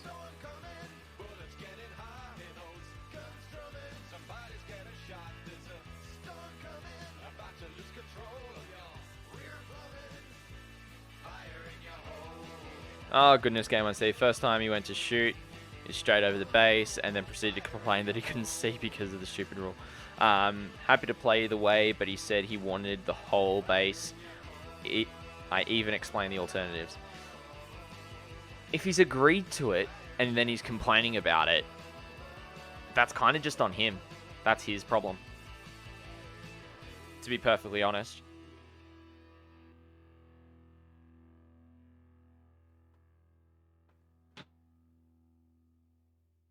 Alright, so I'm just making sure that... Oh, no. I'm going to want to put you up and on there then.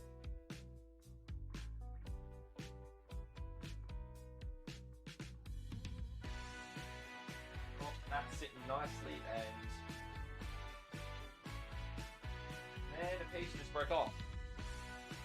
So that just broke off one of the towers.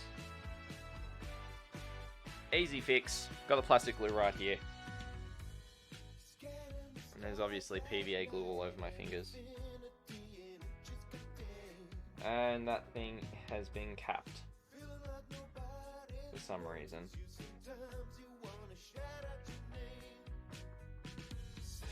There we go, there it comes. Put some glue on that. I'm just really gonna... Yep.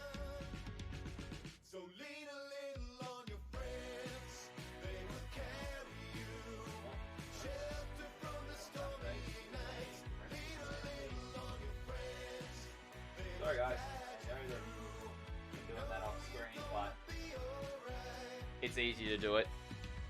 Game on Steve, stabbed myself so many times with those buildings. Yeah, they're quite bad for the stabby factor, aren't they?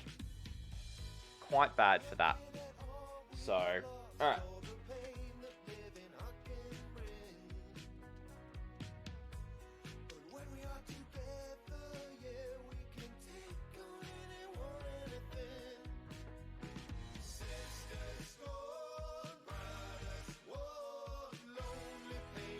We've got 2 more to do. They've warped very interestingly. But should be able to fix the warp. Sorry.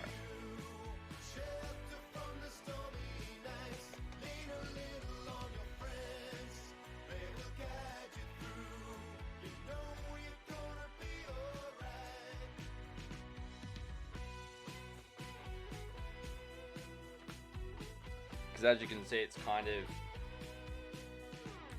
bowed from the center more than anything. So, which none of the other ones actually have, to be fair. So,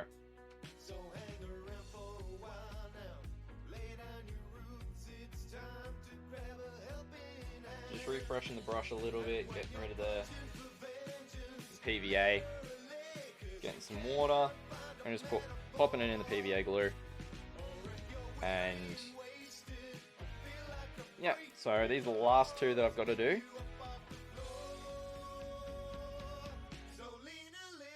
So really straightforward, just getting that PVA glue nice and covered all the way across. Because it's watered down a bit more as well, it will cover a bit further. So,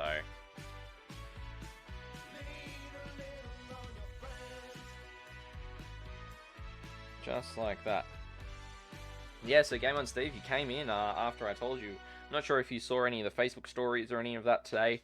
Actually, I went axe throwing for a friend's Bucks party out in Fishwick. Is the suburb that it's in. Game on Steve will know where that is. It's one of the more eastern suburbs, like more an industrial area. For reference for everyone else. And so yeah, we had some good fun, and we did like kind of some practice throws, and then we did a small 4-round tournament. And yeah, it was great fun. I actually ended up coming 3rd overall.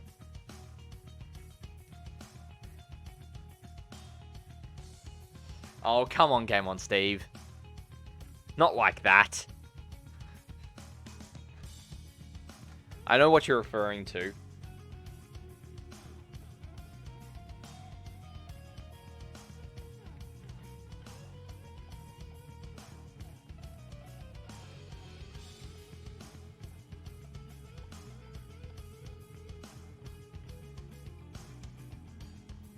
But yeah, no, it was good fun going out, throwing some axes around.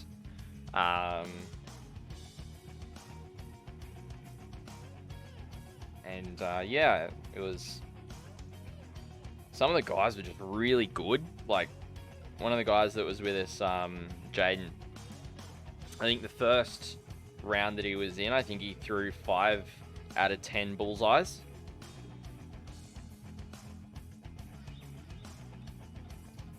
And so, yeah, it's just absolutely insane. He ended up coming 1st overall. Another mate of mine, Kieran, ended up coming 2nd, and he was pretty good too. So it was good fun. I really enjoyed it. Probably will go back out there at some point again to get some more axe throwing action in.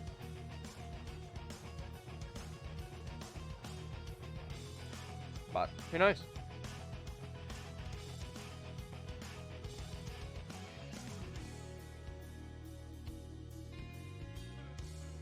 Alright, so we're just throwing some more PVA glue onto this last base. I think I'm going to need to get more out, actually, if I'm perfectly honest.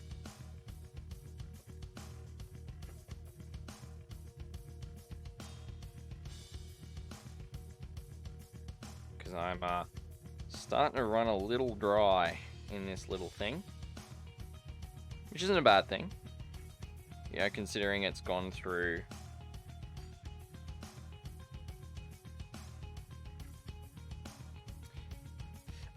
yeah, they were pretty busy. You do have to book though. Like just in general, they do say like bookings are essential. They won't just let people walk in off the street. I think it's run by the same people that run the Riddle Room, which is a escape room joint, and they've also got like a place where you can go and absolutely take out some frustrations on and break things. It's literally one of the things that they have got there as well.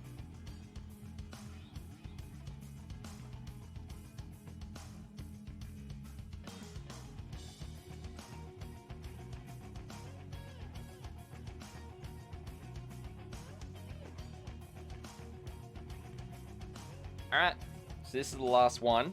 I am going to need to get into that cupboard and get some more PVA glue out.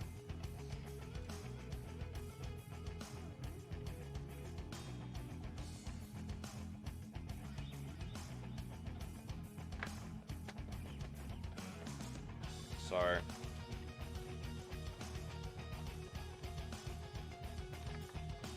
what I'm going to do is I'm going to put it on back shortly, but I'm still here. Because, to be perfectly honest, I don't want you guys to see the state of this cupboard that I'm about to open up.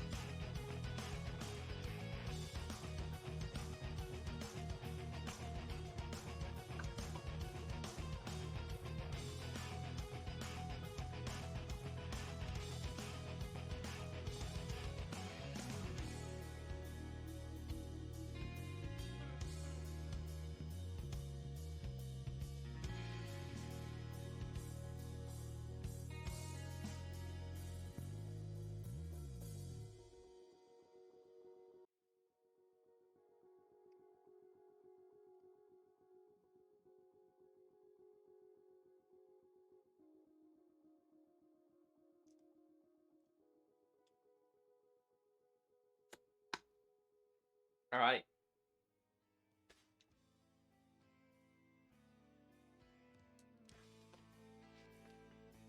Hey Myth, how's it going?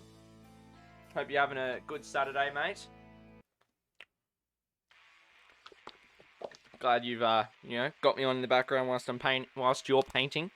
I'm just working on some of the terrain for CoastCon. I'm doing all the bases now. So I'm just about to mix up a fresh batch of PVA glue. Actually.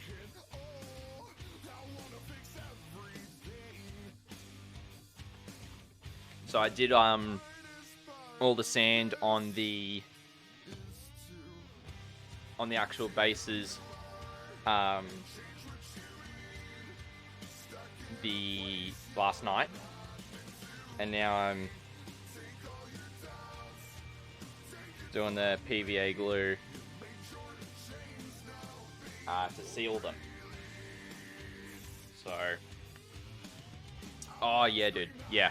Tuesday night, I'm hoping to end up getting the, like, I'll do all the undercoating on these guys tomorrow, and then I can then attach them to the bases, attach them to the piece of the terrain, I should say, and then once they're attached, put in the small pieces of sand that I need to in the final parts, get them painted black, and then they should be good for the event, and then I can dry brush them later on.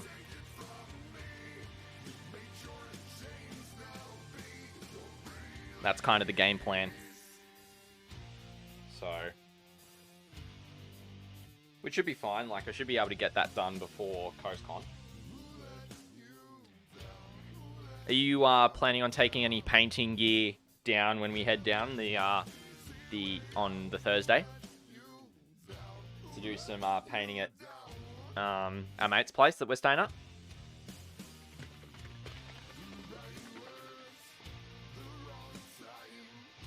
Alright, let's see. It's not too bad. Could be a bit thicker, but that's okay. So you're just trying to get it all done before we actually leave.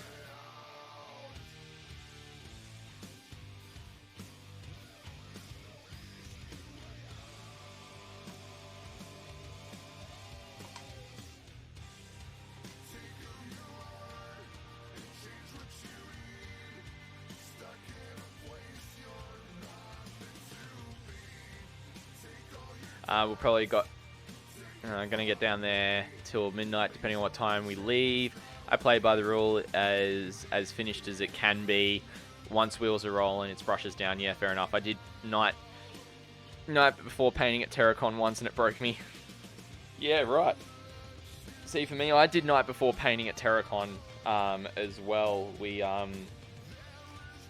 went, and I think I only stayed up until about 12 doing the painting. I didn't do anything later for that kind of exact reason. I just wanted to get some more colors done on things and get stuff up to scratch. And I did. I managed to get there as well. Get it all done. So I was quite happy with that, but I didn't want to kind of push myself any further than that, realistically. So yeah, exactly. You want to get down there, enjoy it from the start. Being the odd dude who sits out in the corner painting kind of sucks. Yeah. I've been kind of considering what we could do the Friday night once the streaming setup's all done. Maybe we can put the lapel mics on, maybe yourself and the boys if they're down for a bit of a just chatting 40k kind of thing. Or we don't have to stream it at all. We can just go chill out with everyone else and whatnot. Just really depends. I'm still thinking it over. We might, probably won't be a game or anything. It would just be more sitting down talking about the tournament and all this kind of stuff.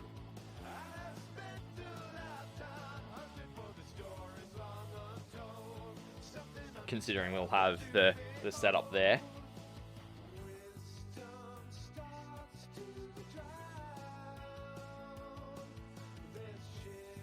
But yeah. So.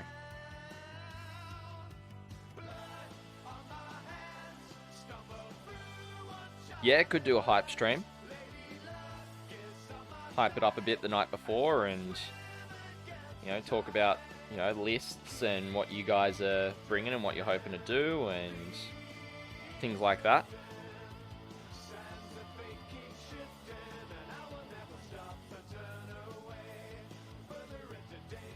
Yeah, exactly.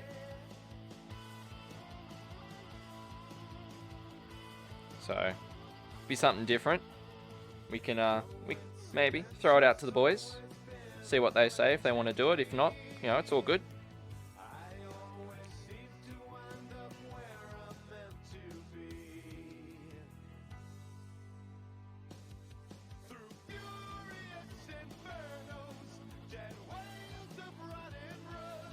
What are you working on hobby-wise this afternoon for your list?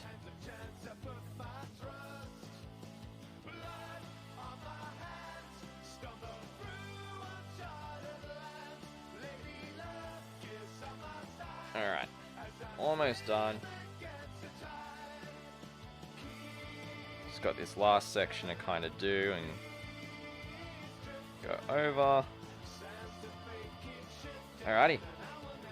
And that, everyone in chat, is the last base done for the train for next weekend in terms of the ceiling coat.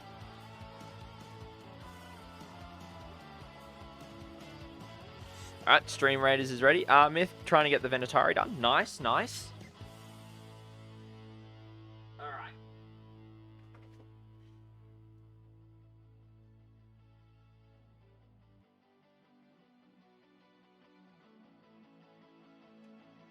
It's been a slow slog, but I've been getting 1.5 done a day, maybe 2 tomorrow. Yeah, nice. All right. So we're gonna quickly transition over to Stream Raiders as I kind of look to clean up here. I'll go into the intermission scene as well. So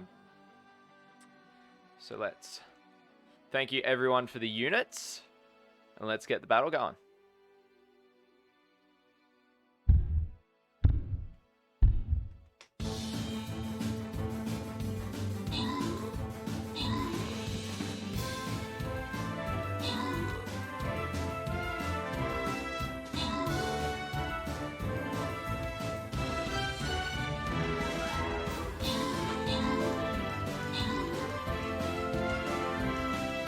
Well done, everyone. You can, if you want to put some cat jams in chat, feel free to do so.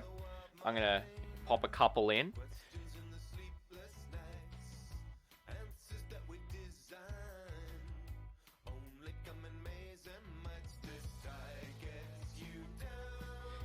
Now, if you are just seeing cat jam with that, type in chat !BTTV, and what that'll do is that will send you over to, it'll bring a pop-up, it'll give you a link to go to Better TTV. It's a way that non-partnered streamers with Twitch are able to get some more emotes. And so if you hit that, install the web browser plugin, you'll be able to get some extra emotes.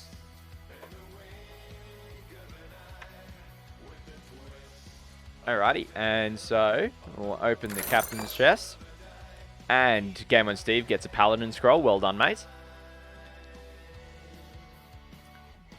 Alright, second last one before the boss.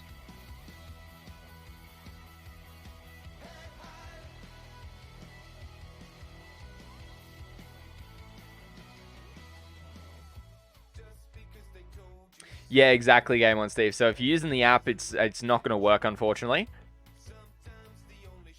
All right, let's go with a rogue here. Should be a pretty easy one. All right. So I'm just going to quickly clean up a bit here, just so then it's a bit easier for me to get back down, do the Necrons, and keep on going.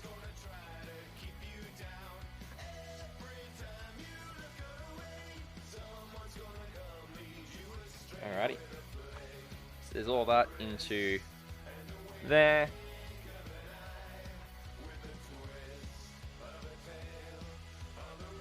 So it will take me a little bit to clean this up, guys, but it's something that's important. Always make sure you maintain somewhat of a clean hobby space. I'll be doing a couple of videos about maintaining hobby spaces, and something that I've picked up from some other streamer friends of mine. Well, not necessarily streamer friends, some other podcasts and such, and really bringing you some stuff that I've benefited from doing. Like the idea I'm about to do, which is called, and if you listen to the Independent Characters podcast, you'll be very familiar with this, the idea of resetting the mechanism is the idea that I will be talking about in one of these upcoming videos. What you should be doing, what you shouldn't be doing, and really sharing some extra thoughts around that.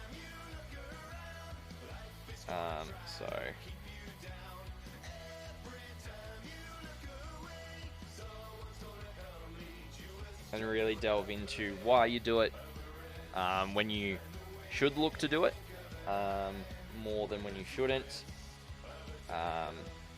This, that, and the other as well to do with it. Because it really is something cool that I've gotten a lot of use out of doing. And so, yeah. It's something I hope that you guys will all benefit from. Alright. So we've got the PVA glue tray kind of covered. We've got all this extra sand in the small little tray. I'll leave it there for now. So I'm just going to project my voice a bit more so you can all still hear me. I will deal with that water later, because I do have a lid that'll just pop onto it and put it underneath. And then gonna adjust the camera and the microphone so that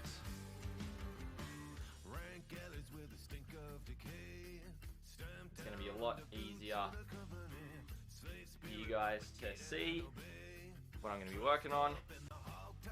And let's make sure that that's where it is. We've got the paintbrush I was using, and kind of sit in that tray underneath as well. And the other one, maybe not correctly on where I just had a sand. Out of the way, you're there with you. It's a little bit of a setup change to have to get that back, but hopefully, if I get this set correctly. So if I bring it the other way, I want that kind of square, and so bringing it like that should hopefully be good. Lights in place. So if I go to here, yeah, that can go up a little bit, but it's all nice and square now, which is what we want. And then I'm going to drop the microphone again.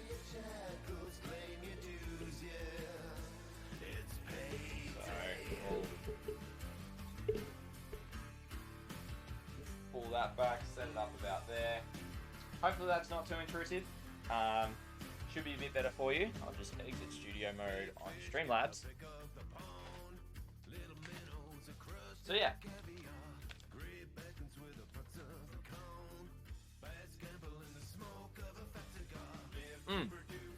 The other thing, drop the camera.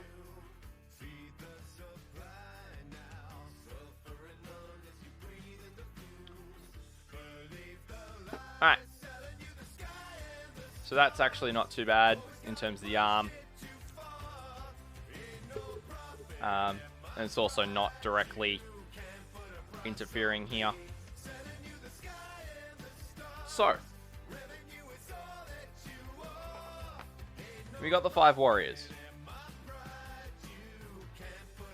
as well as the Plasmancer, which I'm going to put up the back there for a second. So what we're going to do is we're going to keep on going with the dry brushing of the... We'll do the dry brushing of the Warriors now, and really transition into getting that done. And we'll see how far we can get on these Necrons, hey? I do also have my Red Rock Jelly Honey Soy chicken chips with me, so I'll be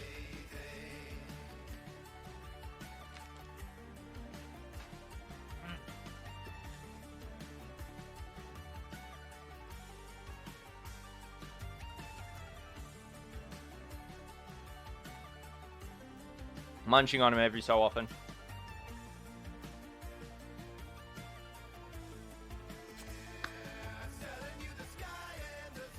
Alright. Alright,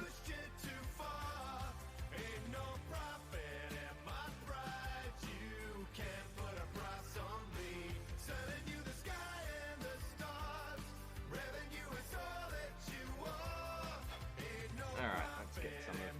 Of course that paint was still wet. Being a wet palette, of course it's going to be still wet, Scott. What do you expect? It comes off nice and quickly, which is fine. Just didn't want to get hair on my wet palette. All right, so we're gonna actually hide the where is it? We'll hide that because we're not working on that today.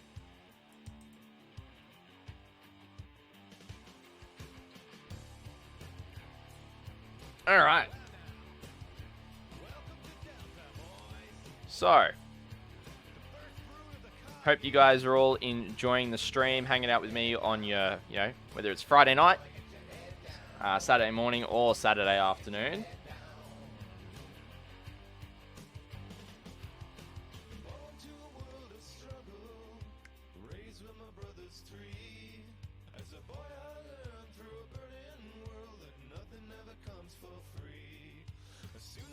So I'm just getting some Runefang steel onto the wet pallet.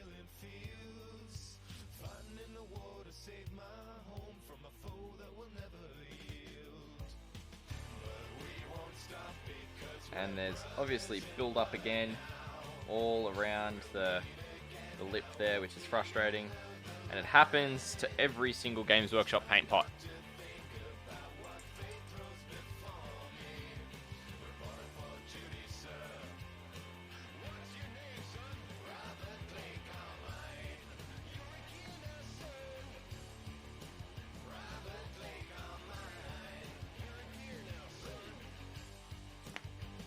Alright, just filling up that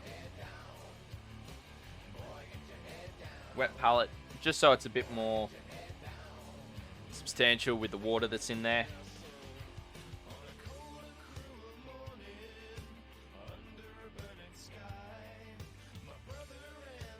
Hey, Radically Bad, welcome back, mates. How'd you go with your studies? You've just come back at a perfect time. I'm starting on the Necron Warriors. So just getting the dry brushing done onto them.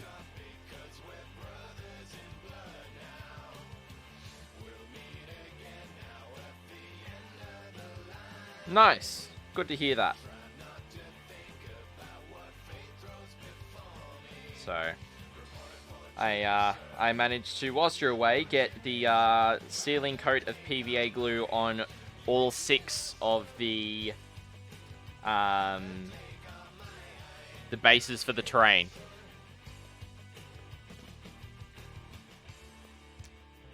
I like to do my Necrons with the new paints, Runelord Brass and Canoptic Alloy Shade. Nice. That's an interesting method. I do mine. I'm actually going to do a tutorial. It's one of the also videos I've got planned. Is a step-by-step kind of tutorial on how I paint up my Necrons. So that you guys can, see the techniques and how I do it as well. I'm going to do that on a character, probably a Necron Overlord, because I've got one spare. Or maybe a Royal Warden. Kind of yet to decide what model I'm going to do it on. Could even do it on a Warrior. Just keep it easy. But yeah, so that's kind of, I've got a lot of ideas for stuff for you guys to really help go through my thought process of painting and what I do and all that kind of stuff. So that you guys, particularly for the newer people that are newer to the hobby, have got stuff that you're able to refer to and see how it's done. More not necessarily what colors I'm using, but more for the techniques. Because if you're able to look and understand the techniques that I'm doing as I go about it, you can take them, apply them to your own minis, and you can increase your own painting skill. Now, by no means am I an amazing painter. If you're wanting some absolutely amazing painting, we might get Myth on at some point, quite possibly. I know he's lurking in chat. He'll be like, my name was said. What? Might have him on stream sometime soon. Possibly. And we can kind of see how he goes about his painting process. But that's, something down the track. Yes, I did predict your ear prick up. So, talking about how you're, you're an absolutely phenomenal painter, and just how you go about painting all your minis and your processes and such, and potentially might get you on the stream at some point, or get you in for some look, I do it again. Oh, like, your quality's really good, man. Like, I appreciate the humility. But your painting is awesome, brother. Like, it's really good. Like, you should be proud of it. So, and just some of the techniques that you're able to do is just some stuff that's beyond me, if I'm honest. So,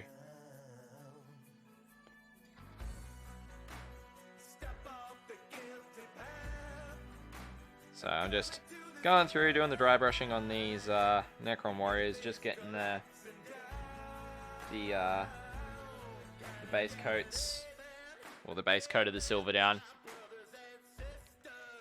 Yeah, I might have a certain someone pushing me to do video stuff. Live vid is probably more appealing. Yeah, for sure, man. Like, we can chat off stream, and I can help you set up some live stuff if you would like to do that, and we can get you kind of on that and see how that goes.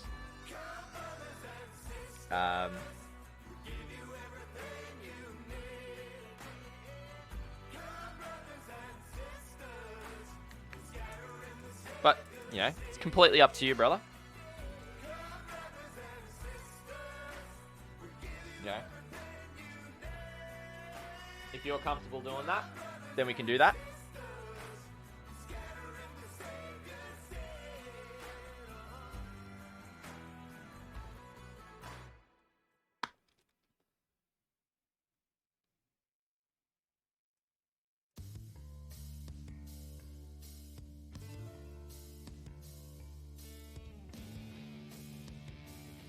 Oh, all good, man. All good.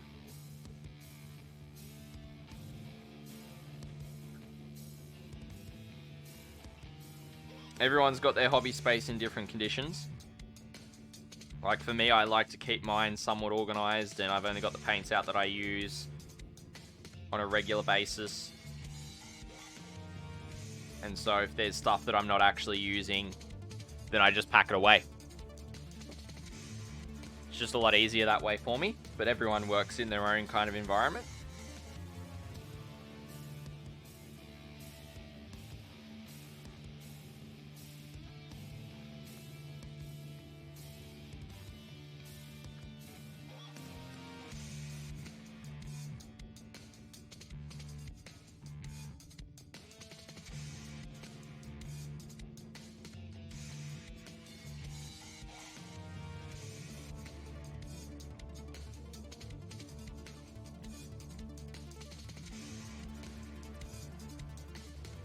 But yeah, literally my camera setup, as you can see, I've only got the square kind of shown, and then the background that's behind me. So that's all you really need to do. It's, you know, just have kind of a space that you're able to set kind of like a cutting mat up on that you can use kind of to frame everything on, so you know that you've got a space to paint over. And that kind of thing. So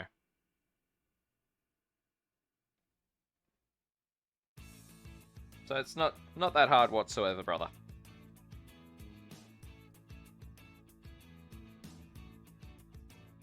Well, I boot you up and my imagination's running wild. Haven't felt this way since I was building Lego as a child.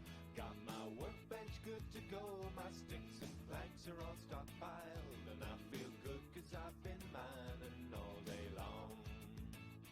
Well, I spent the afternoon staring at my computer screen till I start to see the world in gray and blue. All right, that's the first one, undercoated. Pixels are so simple and so beautiful and clean, and I feel good 'cause I've Yeah, Myth, that's all good, mate. That's all good. That's you know, that comes with time.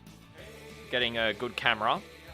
Like the ones I'm using are C920s, Logitech ones. So they're really solid for picture quality and recording at 1080p.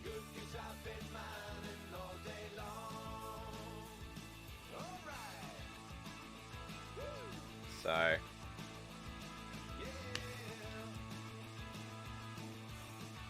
oh, pardon me. Now it's hard to think of offices and motorways and bills when I'm tunneling through oceans, beaches, and cascading hills.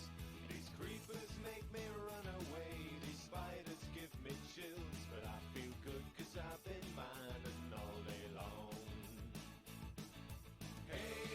Alrighty. I've been mining all day long. I could barely drag myself away. So we'll be hopefully getting the dry brushing done on all the Necrons in terms of the brighter silver.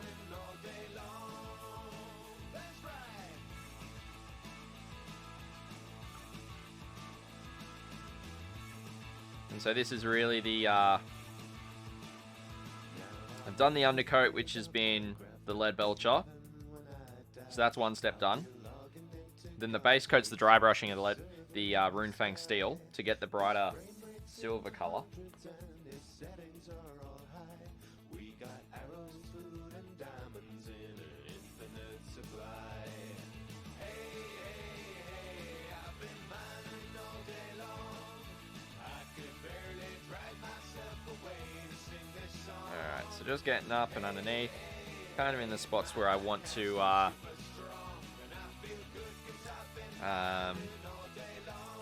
where I want to have that brighter silver kind of showing off.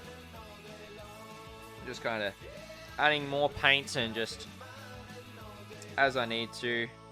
Just really getting a nice solid lighter steel kind of coat over the top of the darker steel, the darker metal I should say. It actually works quite nicely. I do this technique painted as well on my Death Watch. Except I don't dry brush it, I just layer paint it. I find the dry brushing, sorry, for this works a lot nicer for the Necrons. Because then it's more of a natural, like you can see that the steel is kind of polished and all that. But then also that you've got the blue tint that ends up going over it, so it darkens it down quite a bit. Whereas if you keep it, you know, the kind of the darker steel, the darker metal, like the other Warriors that I've got here compared to this one that I'm getting done, the blue really wouldn't stand out as much. So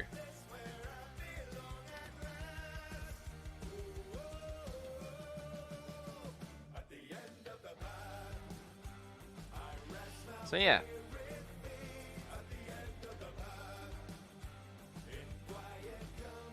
So I'm going to need some more paint out in a second. I've got a bit of an itch on the top of my head, which is annoying. But hopefully this silver is enough to kind of finish off the torso, the head, kind of the back of those shoulders, and all this kind of stuff as well.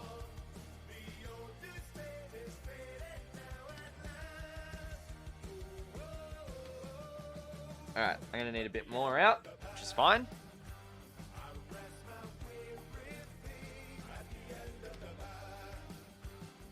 But yeah. Myth, how much more have you got to paint? Because you're working on your Venatari at the moment. Are they all you've got to do, or is there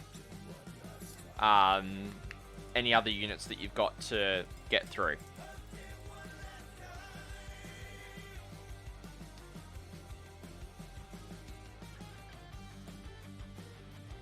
Alright. What I might do is I'll clean the brush after I do this Necron Warrior.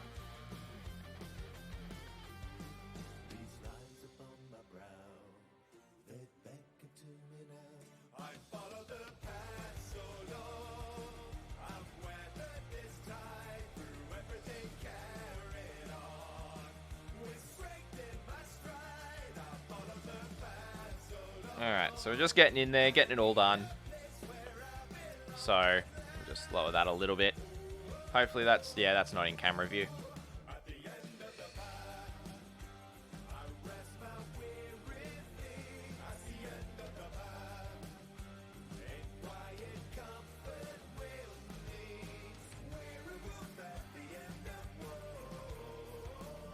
Alright, so just getting it up and in there and just dry brushing it all.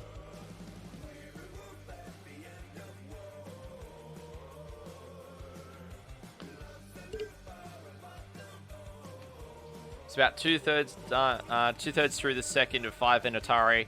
They also need their bases done too, but that'll be a quick end of process job. Then I have 2 bikes that are mostly gold that just need all the detail added. Okay, so, you know, the core work's kind of done, like,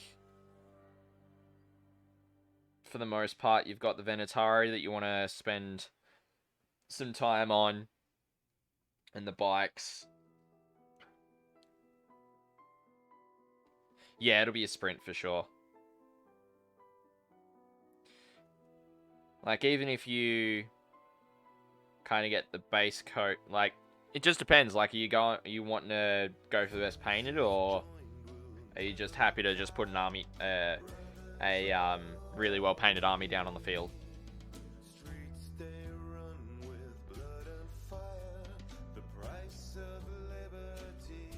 Always going for best painted. Okay.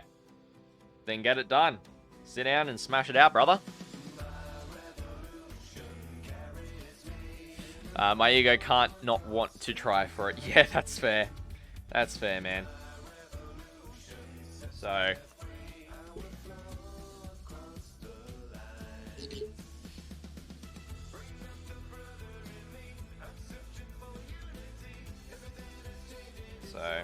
Alright. Almost finished this second warrior. And we're going to have a Stream Raiders battle ready to go in about 5 minutes, everyone. So if you want to get your last couple of units down, feel free to get them on the field.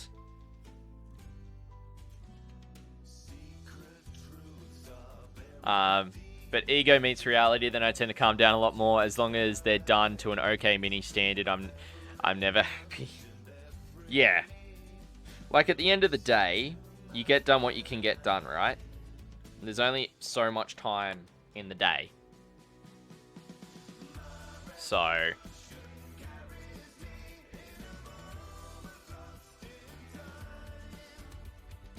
almost done this model, so I'm not going to get a whole bunch of silver out, because I'll need to dry off the brush and make sure that's dry. And hopefully shove some more chips in my mouth, because I am hungry.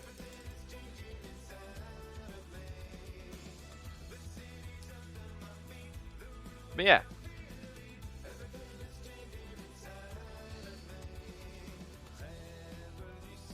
Exactly, the custodes are all about finish not perfect.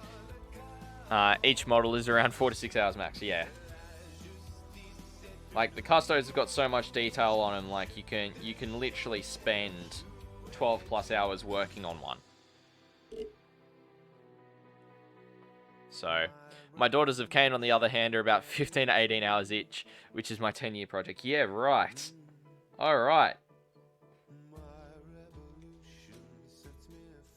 But that's a display quality army, right? Is what you're going for your Daughters of Cain. Yeah, thought so.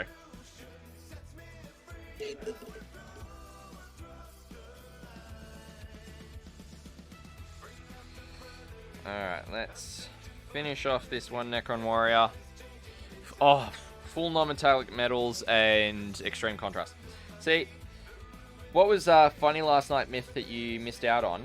I'm not sure if you were hanging out, just lurking in chat, or not, last night. Some of the guys were having a good dig about doing full non-metallic metal Necrons, but just doing the Warriors and doing quick and dirty HQs.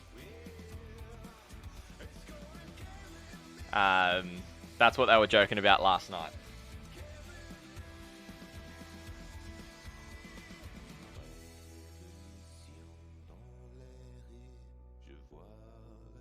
So, oh well. Alright, I'm just going to wait for that to dry briefly.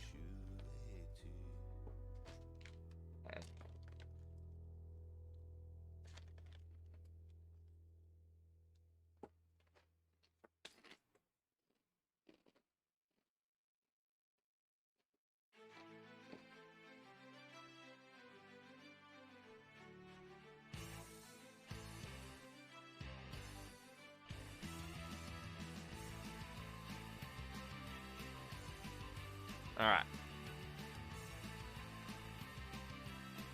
Oh yes, who doesn't love a good bit of Nordmead?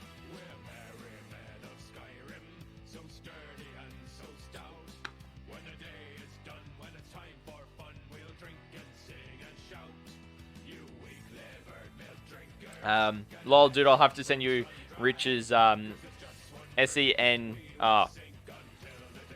non-metallic metal Cron HQ. What's the one that's super shiny and all the Necron lining around him?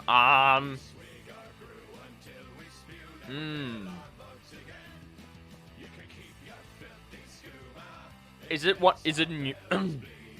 Sorry, excuse me. Was it a new release or an older release?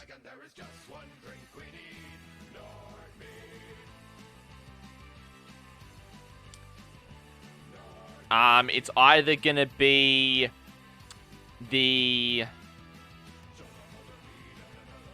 Silent King or the Satan. The Satan Shard of the Void Dragon.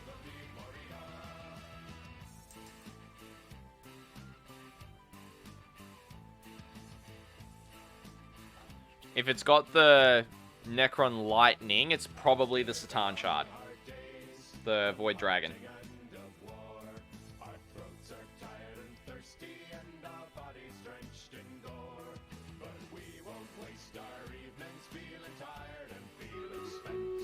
Alrighty, Stream Raiders battle is ready to go, everyone. Let's transition over to that.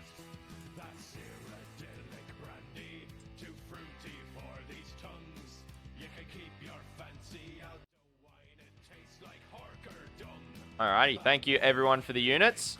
Let's get the battle going.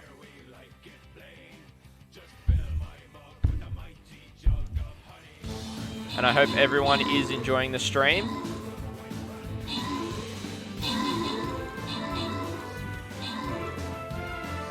Well done, everyone. And Game on Steve, congratulations. That's really weird that it's showing up green for you guys, but it's like this aqua blue for me. That's really weird. Alright. Big boss battle, here we go. Bring out your epics.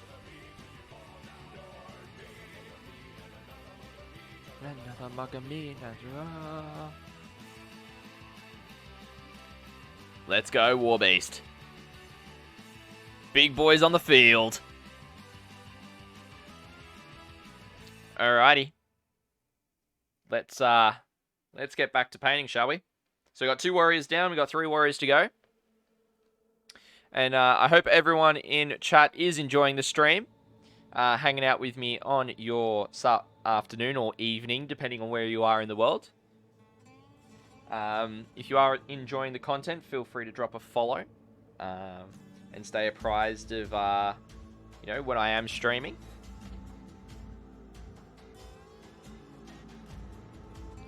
So, but no, it's just, I absolutely love you guys being here and hanging out. You know, I'd love to hear about your weeks or your weekends, whatever's been happening with you as of late.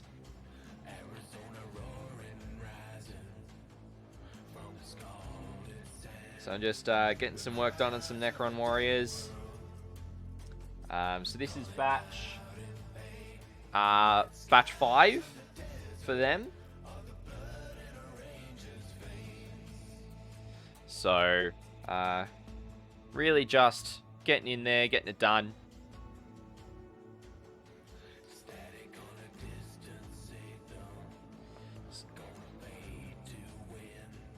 Oh, my phone is just blown up.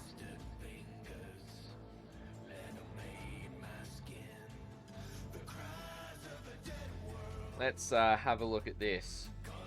Oh my goodness me. Myth, this is nuts.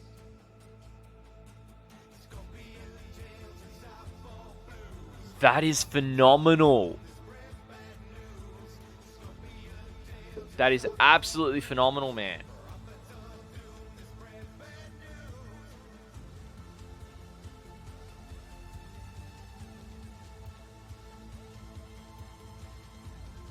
Yes. Yes, that is... I agree. Intense nodding. Yes. Yes. That was crazy.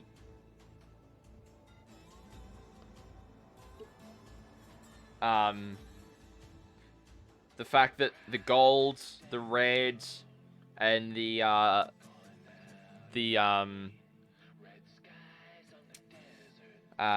silver is just crazy. Got a few... he's got a good few UK Golden Demons behind him. Oh, jeez. Yeah. I am not surprised by that whatsoever. That he's a Golden Demon winner. Not surprised whatsoever.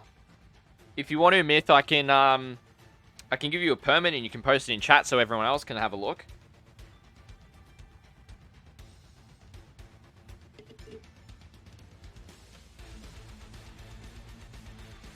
Radically bad. What would the wife say if you came home with a giant knight model?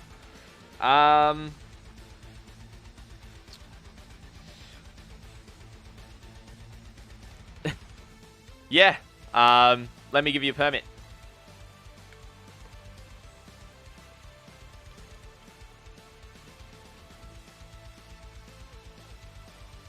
There you go, Myth.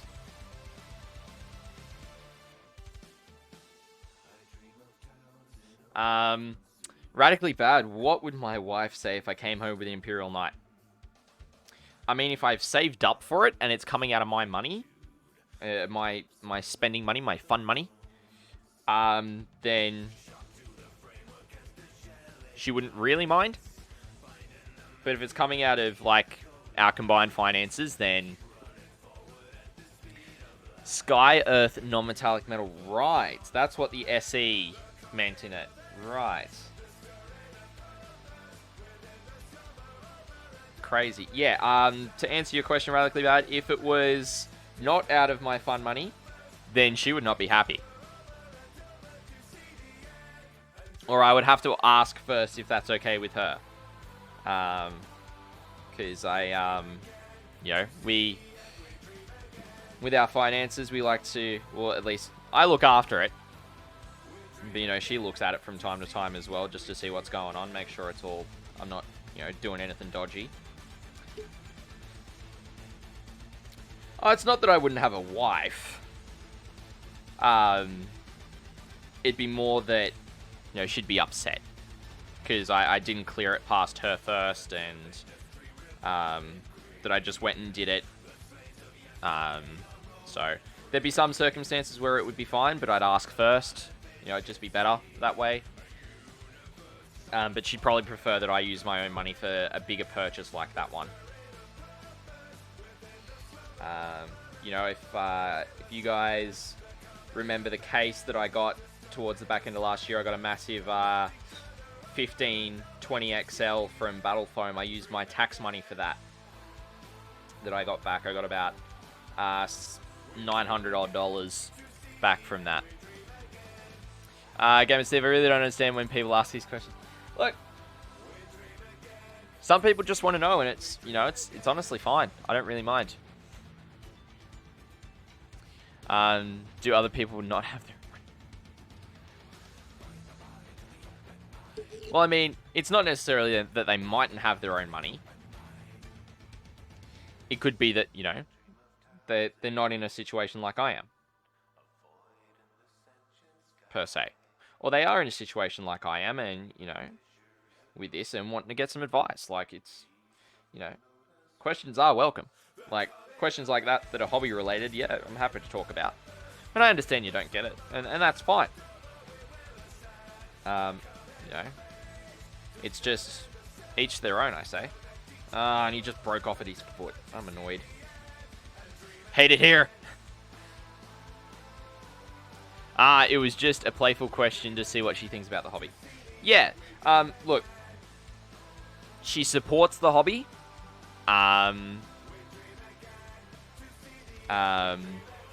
Each have your own money in a relationship, and joint money is already agreed on what to buy. Yeah, exactly. Like, there's already that, you know, the budget of what's to be spent, and the money that we spend outside of that is kind of what we choose to spend it on.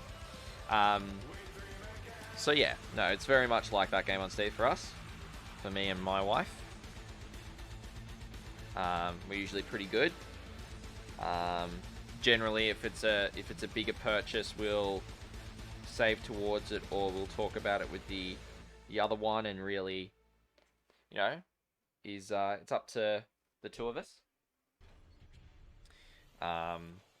So blurb, I get to buy what I want as long as I paint it. Yes, there is that one as well. Is the whole paint what you have first before you buy anything more, which is very hard to do, but yeah. So myth, well, joint finances are generally for living expenses, maybe holidays together, not individual pursuits. Yeah, exactly. So it all comes out of saving, like there's savings that we do, and you know, all that kind of stuff. So all the stream upgrades and everything, that if it doesn't come from you guys in terms of donations and bits and everything, Twitch payouts, it comes out of my fund money. So, you know. Where is it? Game on Steve, he's a good boy and doesn't get drunk or take drugs, so the plastic addiction is the least of all evils. Yes, this is true. I 100% agree with that.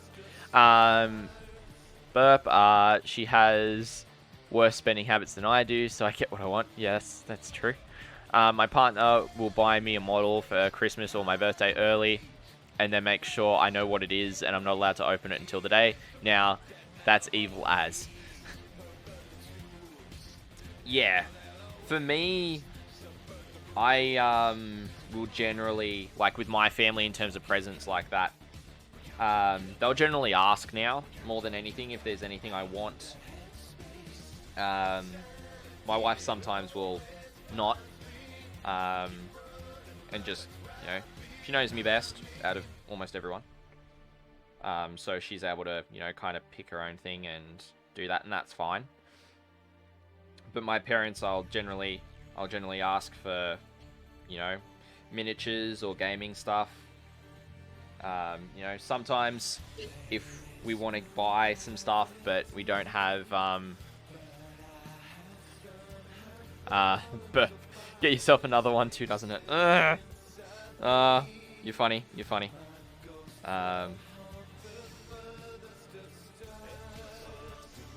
But yeah, for me, it's really like a thing of mutual respect as well. Am I funny or am I right? You're funny, is what I'm saying.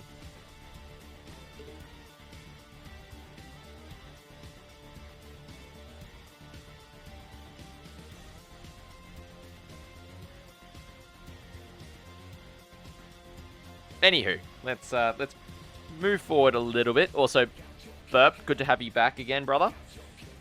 I got too much. I need to catch up. All good, mate. All good. There's a lot. There is a lot. Got too much you want to catch up on. Yeah, that's fair. That's fair. But yeah, no, it's good to have you back in chat and hanging out as well. And I hope you guys are all enjoying the content for your morning or afternoon or evening, wherever you are in the world. It's currently just gone past 6 PM over here in Australia. I will be finishing at 7 PM Australian Eastern Daylight Savings Time, so about 50 minutes to go until we'll be wrapping up the stream for the evening. Just to warn you guys and bear that in mind.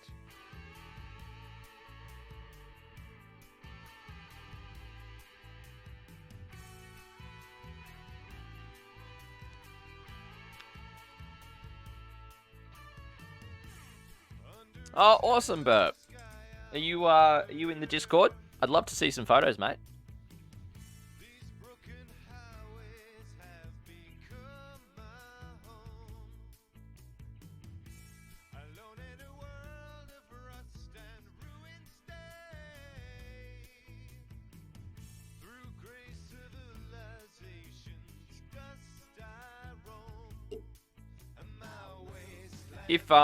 If you exclamation mark Discord in chat, it'll give you the link for the Discord. And then just go through, accept all the rules and everything, and you'll be able to post up in all the channels that are there.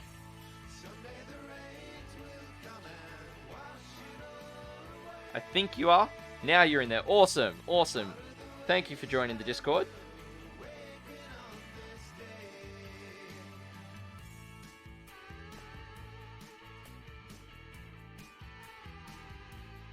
I'm guessing you hadn't accepted the rules.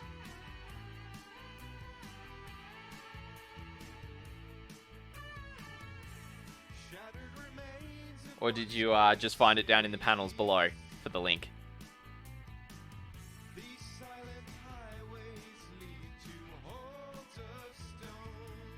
Anyway, take that photo, post it up. I'll have a look.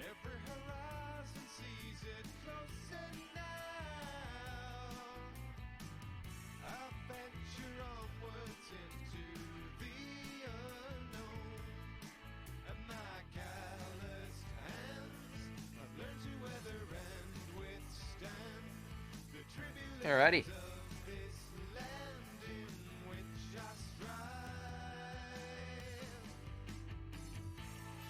So I'll let that guy dry. And I'll just clean out the brush again. I'll get into a habit of doing this now.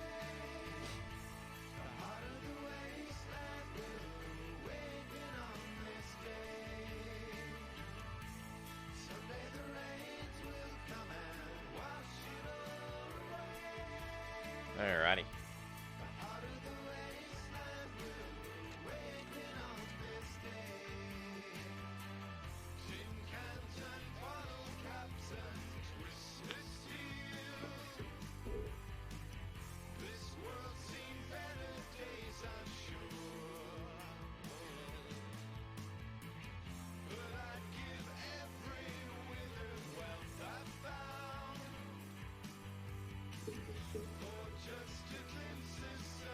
I do from time to time, Burp. I haven't played it recently.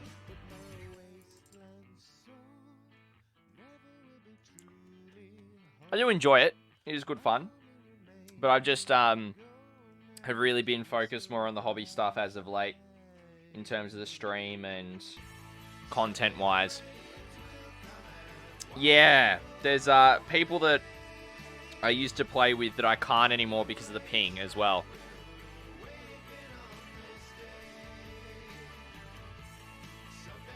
So I'm stuck playing with Aussies and Kiwis more than anything.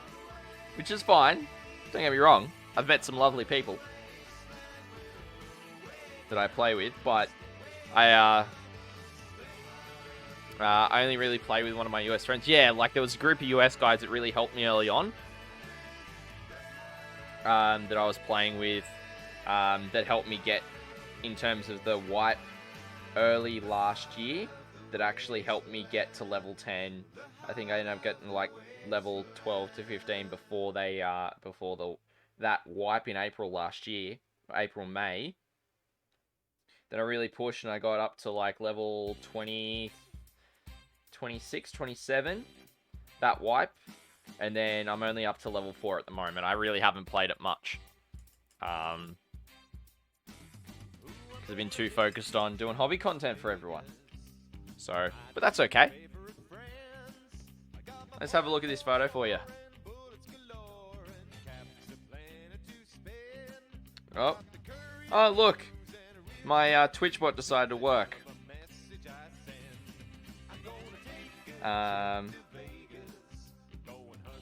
Yeah, nice. Quite bright, but you know, that works.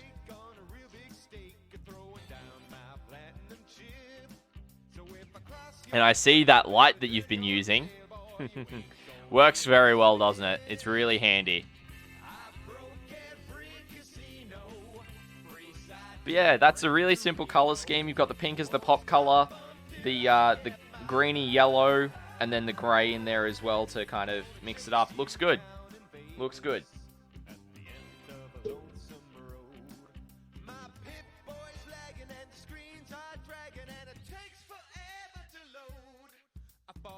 Yeah, that's fair enough. I had one of my mates, very similar. He played since then as well. He hasn't played in a while, so he actually was the one that introduced me to it back when it was very early on in the beta. Back when it was like Shoreline, Labs. I think they had Factory. And that was it. They didn't have. I'm pretty sure they didn't have Interchange or Reserve as of yet at that point. But you know, next patch at 3.13, they're going to introduce Streets, and by looks, that's a huge map. Like absolutely huge.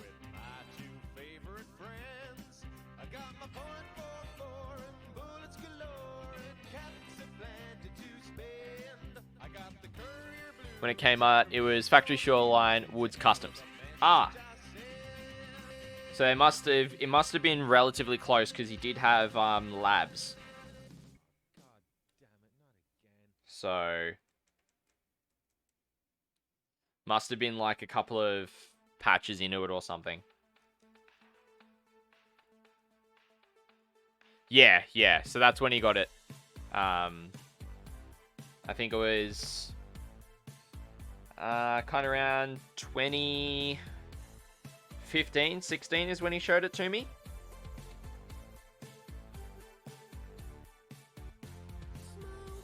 So, quite a while back.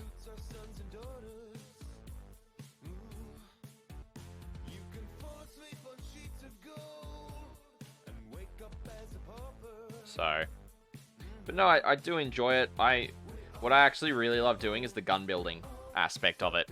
Like, it's just so detailed and in-depth, and it's something I actually really do enjoy, is customizing and building your own guns. Not building your own guns per se, but customizing the guns to the way you want to use them, and all that kind of stuff. And how detailed it is. You can have flashlights and laser pointers and, you know, angled sights off to the side with longer range sights, suppressors, you know, a lot of really fun stuff that is good fun. So they have introduced a whole bunch of new weapons as of late in Tarkov as well. So it used to be all MP7 City and M4s and everything, whereas now it's still M4s. But they've also got, hey, Valley Dweller, thank you for the epic healer. How's it going? If you're hanging out in chat.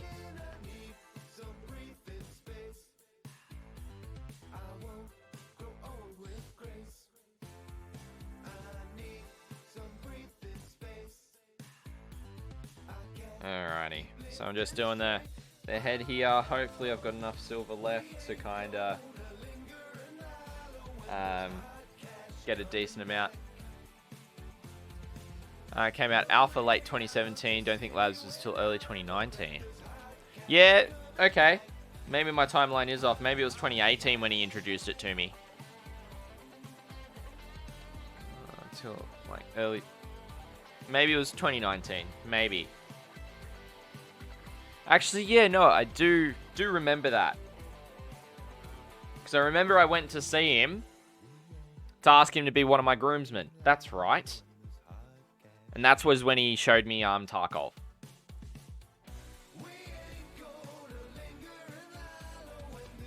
So yeah, that does line up. 2019, early 2019 is when I went to see him.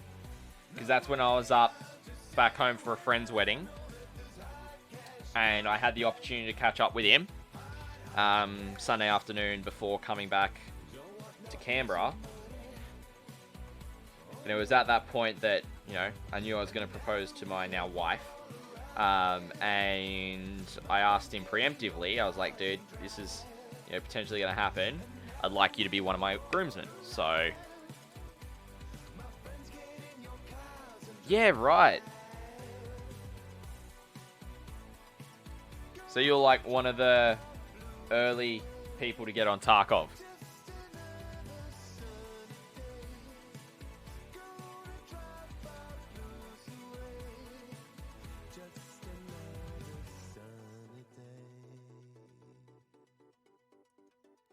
Awesome. Awesome. The gun building is so good.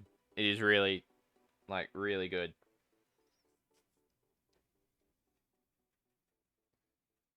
And it's come a long way as well, I think, recently. The only game it's the only game I ever signed up for newsletters. I signed up for that shit back in 2014 or something when I saw a YouTube video about it. Yeah. Like, I mean, I went ham on it last year because of lockdown and everything, and I got it during lockdown. Oh, yeah, 100% it would have. Just in general as the game.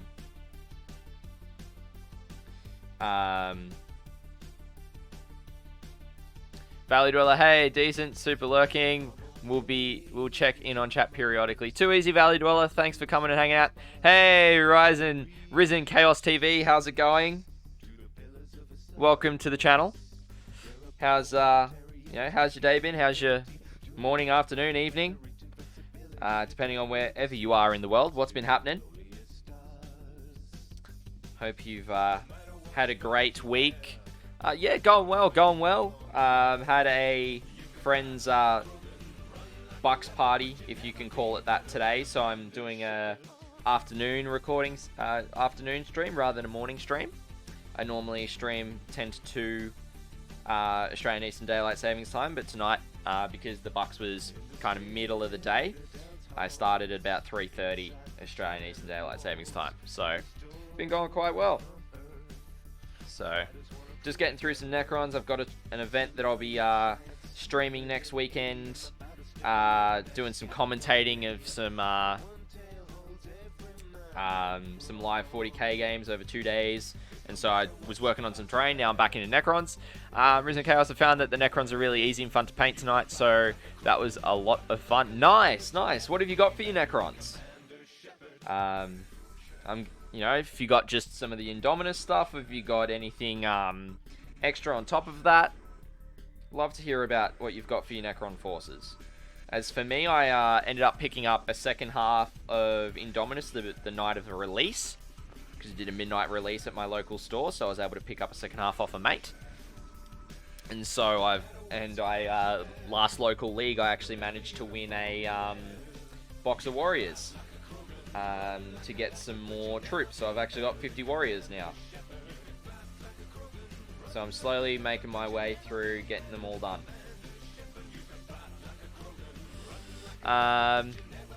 Burb, I kind of want to get my friend some Necrons for his birthday, but I think he's literally got everything. I mean, what about some of the new stuff, Burp?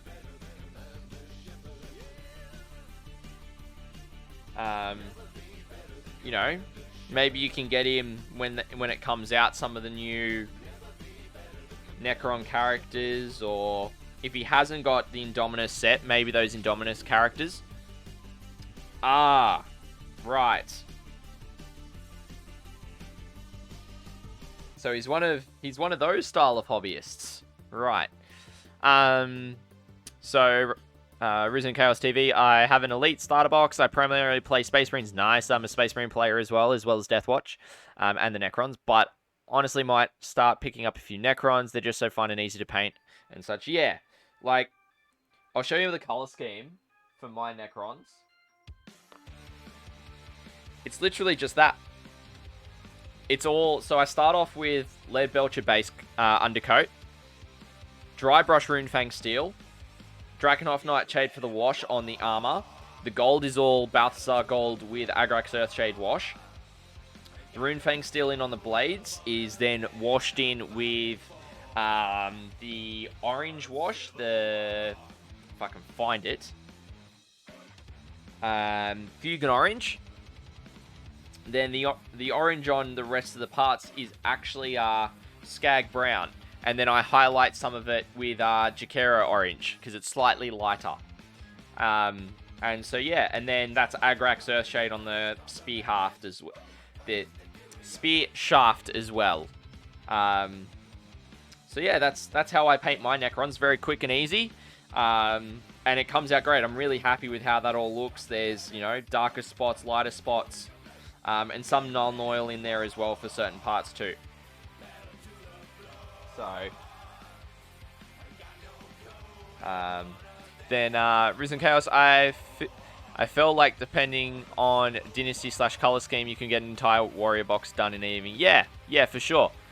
For me, I like the Mephrit Dynasty, so I kind of took that. But replace the orange with red for that Terminator look. Richard, how's it going, mate? Welcome to the stream. Scotty, can you tell me on how Necron lore is cool? They somehow seem to have less depth than Tyranids to me. Okay. Well, first off, welcome to the channel, Richard. I hope you are having a great day, a great afternoon, or a great evening, depending on wherever you are in the world. So, for me, the Necrons, I've been trying to find a second 40k army for a while. I'm primarily a Marine player. And I just wanted something that wasn't Marines. I didn't feel particularly pulled to any of the Chaos Demon armies. I've tried Tau, I've tried Orcs, and haven't really enjoyed either of those.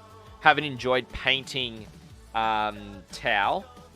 Now, Bert might be, you know, a bit upset about that, but, you know, that is, you know, how I personally feel. I don't particularly enjoy painting all that detail. Oh, yeah.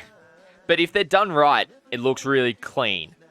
And I think you've achieved that, Burp. Like, 100%. You've achieved a good look for him. And I wanted to paint something that's a different painting style to my Marines. The chapter calls, and we... Hey, Risen Chaos TV, thank you for the follow, and welcome to the chapter. And so, yeah, I think the Necrons are very interesting in terms of their lore, their, you know, the dynastic code, and being, you know, very much modeled off kind of Egyptian kind of mythology. Well, Egyptian dynasties and all that side of it. But I really, they're a lot, like, they've got history there and they've still got some character, and but they're trying to get back what they lost in terms of their, like, the space that they've conquered, because they're thousands of years old. They pre-existed humanity, right? Much like the Elder, like, they're very much old foes that Necrons and Eldar, you know, kind of fought each other way back when. Alright, we'll jump into Stream Raiders, get this battle going. We'll be able to fit one more in after this, on the new map. So thank you everyone for the units, and let's see how this goes. Myth is also saying, my favorite thing about Necrons and Tyranids is that in the Imperium's observations, Hive fleets will actively avoid Necron planets. Normally they just roll through systems and will attempt to attack anything, even demon planets, but Necrons they actually run from.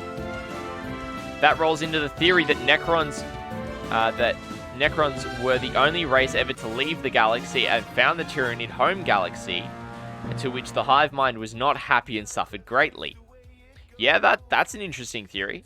Burp, I bought a ton of Death Guard off my friend. I'm super keen to paint those. Seems like it'll be a lot messier and easier. Yeah, Death Guard very much so are. And the reward goes to Valley Dweller. Congratulations. Yeah, Necrons aren't food for the Tyranids. So, Alright, so we've got this first tower. Let's see how we go here. This will be the last battle for the evening. Chess themed. Interesting. Let's put down the Berserker.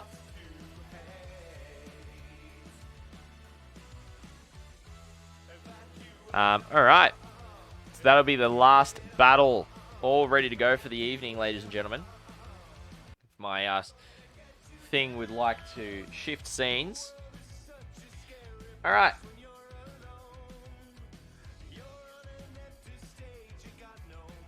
So yeah. I think it's up to everyone, like, you know, some people enjoy more lore than others. You know, it's really up to personal taste, Richard. You know, if you don't enjoy it, you know, that's perfectly fine.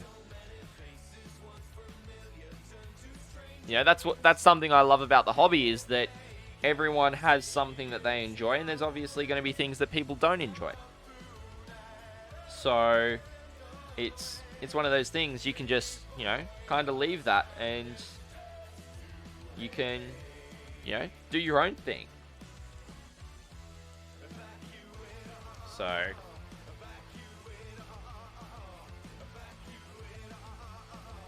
I picked Tau because of robot. Yeah. Like, they've got massive suits and they're really good in that aspect. But having those crisis suits and everything, like, yeah. So it's one way that they're actively, you know, different to other armies, is they've got bigger mech suits and they focus on actually having pilots in them rather than doing them like the Imperium does with Space Marine baby carriers in their many forms, or having Titans that just, you have to have this cerebral plug-in to the vehicle itself. So they're mecha, not robots. Castellans own that space. That is true. That is very much true, though. They are mech. They're very much, I would say, Gundam inspired. Game on Steve, we need more Cybernetica in 40k. As in Legio Cybernetica?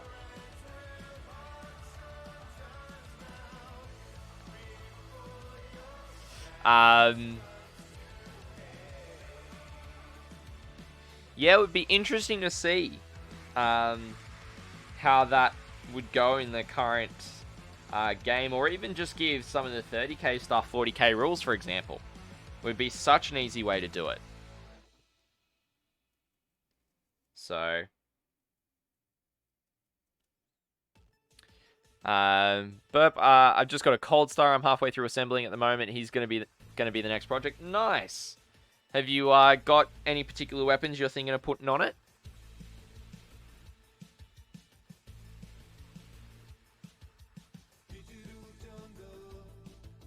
The quad fusion. Nice.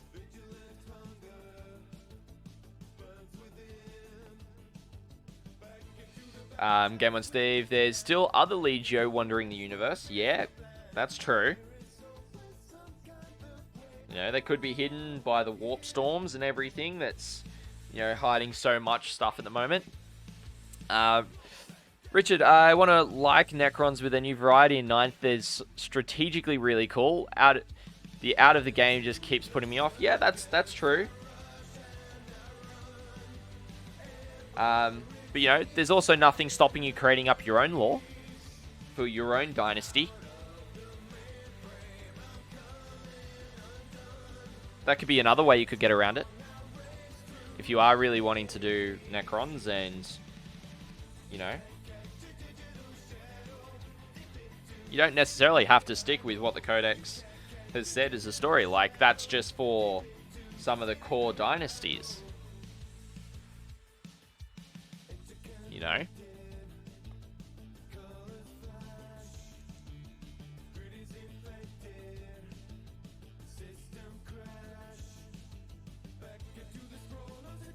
So, you know, it's completely up to you with what you want to do.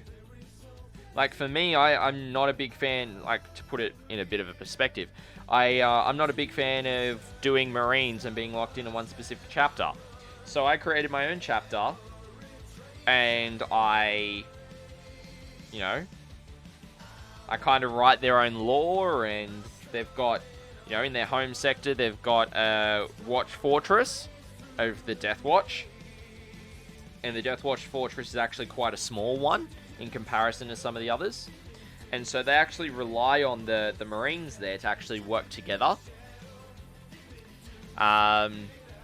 Game and Steve want to do some ceramic Necrons. Yeah, nice. That'd look cool. Definitely stand out. And then Richard, very TTRPG solution. Yeah. I mean, at the end of the day, you know, who's really going to say, oh, no, that's, you know, not what Necrons are all about or anything. This is your hobby. If someone says that to you, it's just like, well, you know, yes, you might disagree, but at the end of the day, that's what I want to think about, and that's how I want to frame them, and, you know, just let me enjoy the hobby I want to enjoy my hobby. Like, people who tell other people how to enjoy their hobby just aren't right people. Like, they shouldn't be doing that. If someone says that to you, they need something better to do, in my opinion. They should go paint more. Yeah, exactly, Blurp. Like, if someone does that, then, like, you've also, you got to kind of question, like, why are they even in this hobby to begin with? If they do question, like, why you're doing something. Yeah, exactly, Game on Steve. Too many people want to yuck your yums. It's like, there are purists out there, and sure, they're purists for, you know, they don't get that name for, you know, nothing. But then there are other people out there who just want to have fun and want to come up with their own stuff and don't want to be restrained necessarily by standard dynasties and standard chapters and the way things are meant to work. And I say that with air quotes. You know, that's just, you know, not fun. Because then that's just saying, okay, you're dealing with the current universe, and, you know, that's fine. Like, work within the universe, but also come up with some of your own lore and, like, customize it to your own flavor. It's like, not everyone's gonna like honey soy chicken. Hence why there's satay chicken and barbecue chicken. Like, just to put it in perspective, because I have been eating honey soy chips. That's just kind of the thing that came to my mind straight away for that. If you, yeah, exactly.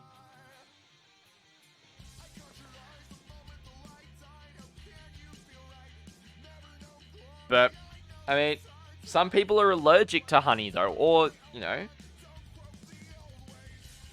so they can't necessarily have it, or, you know,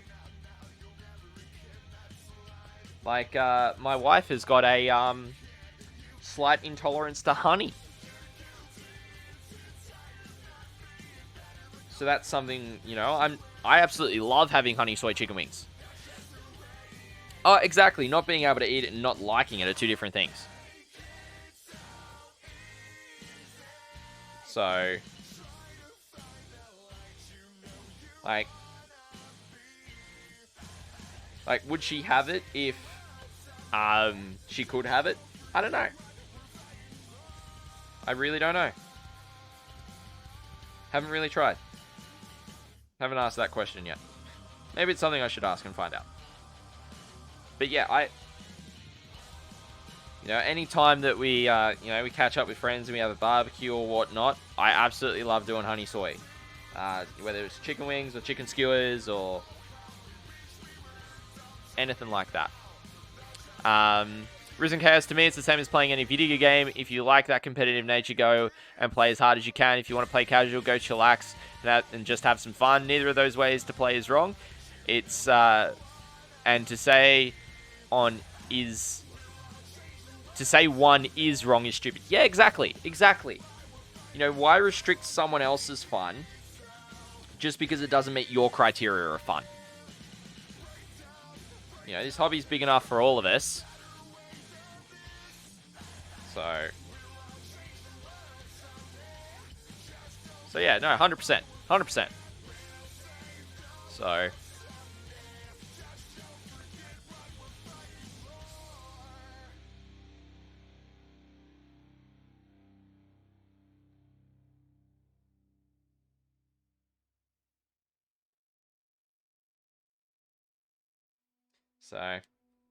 But I do hope you guys are enjoying the stream. I do thank you all for choosing to come and hanging out with me, whether it's your Friday night or your Saturday, whether it's Saturday morning for you or Saturday afternoon. So, Burp, I need to find someone new to play. My local store only has Warhammer Day once a month for like 6 hours. Oh, mate. Where are you, Oh, Chadwick. What are you, I'm guessing you're about to bounce, brother. Oh, alright, Scotty D. Yep. Hanging off to bed. Yep, too easy, mate. I shall catch you at the Pipeline Mentorship session in the morning. Hope you've had a great time hanging out, learning about some 40k with us, Chadwick. Yep, get some sleep, mate. I'll talk to you in the morning.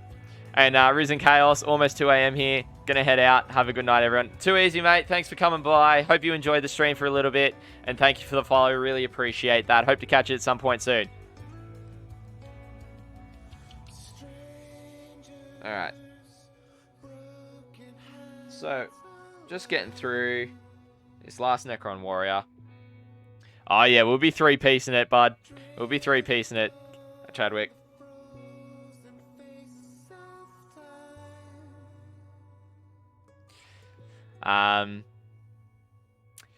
Blurp, up in Queensland, the next 2 closest places are an hour away. One only really does fantasy, the other one is super toxic.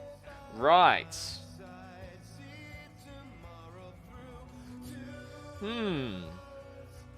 Like, why does your local area only kind of do the Warhammer stuff once a month? Is there a particular reason?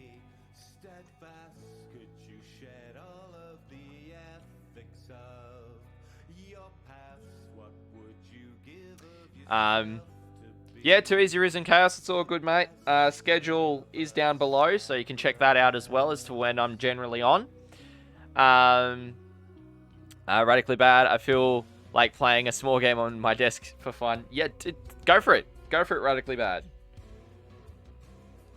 Start getting those rules and figuring out how things work and all that kind of stuff. If you haven't been able to play 9th edition as of yet, that is. Blurp, it's a super small store, and there's only like 6 to 10 people who play. Yeah, right.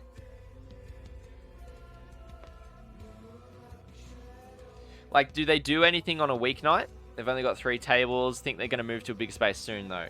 Yeah, cool. What you could do is, you know, do they have hours that they are open of a weeknight?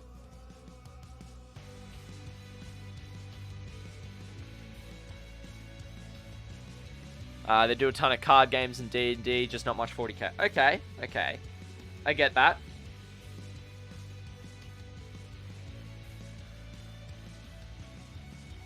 Like, do they have dedicated tables for miniature wargaming, or do they kind of split it between both Magic and, like, the RPGs and 40k? They do Necromunda. How many people do they get for Necromunda? Out of curiosity. I'm just trying to understand your local area, man. Because I can offer some suggestions, that's for sure.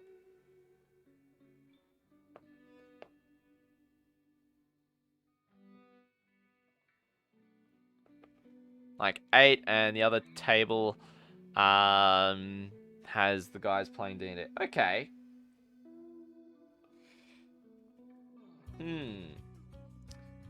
It's just a super small, a small space, super booked up with other stuff. Yeah. Okay, I get that. Is there... I'm happy to help out with something. Do you, personally, have a capacity to run a slow grow.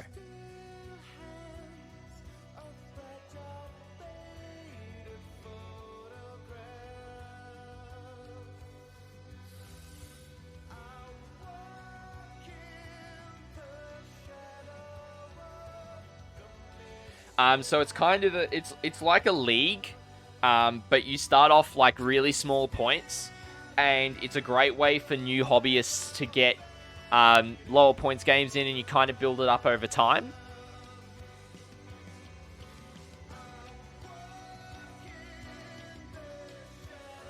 Like, yeah, Valley Dweller, Slow Grow, Escalation. Like, there's a bunch of different names that you can call it. So, I'm just going to rotate this guy. Oh, it needs some more water in it as well. But before I put the water in, I'm actually going to flip it around. So that on one corner, I'm going to be able to have the area I'd like kind of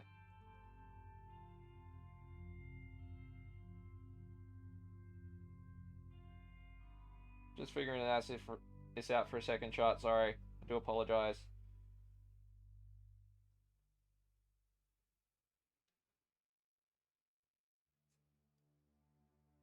Just trying to get this palette paper all nice and even on the wet palette, just so I'm able to do that. All right. You could even start with Kill Team. Maybe that doesn't make much sense since it's kind of a different thing. All right, so we have a guy who's semi-pro, another guy who's super into the game, and they're always trying to get stuff going. They're doing a Crusade game throughout the year. I'm sorry, I meant to say Conquest, I meant Crusade. Yeah, that's fine, Valley Dweller. Don't stress there, mate.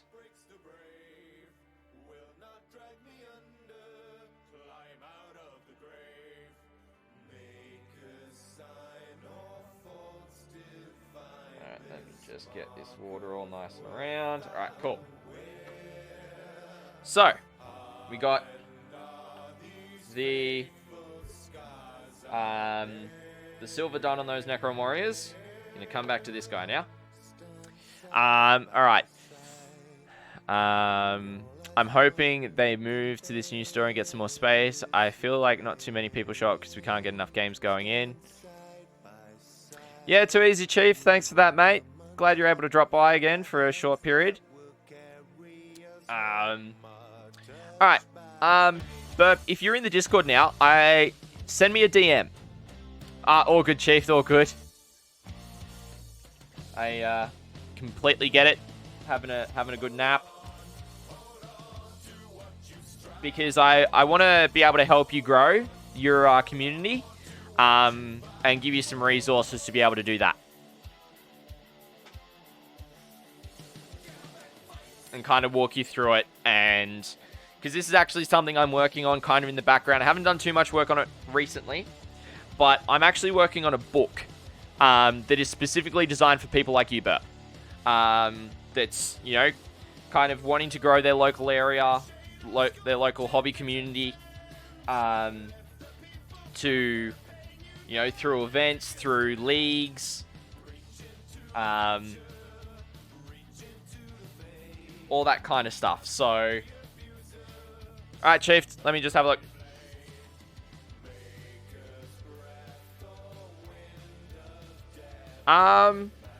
It's looking, if Myth is still in chat, should still be fine. I haven't been dropping frames. I've dropped 41 frames over the entire stream, bud. So maybe it's on your end, quite possibly. Really weird.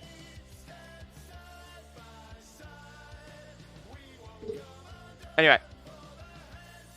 Yeah. Don't know what's happening there. But yeah. Yeah, no, Myth's just sent me a direct message. Because we're, you know, he's one of the guys in my local area, so we're good mates, so. But yeah, like, you know, I'd love to chat, love to help you out, give you some advice. And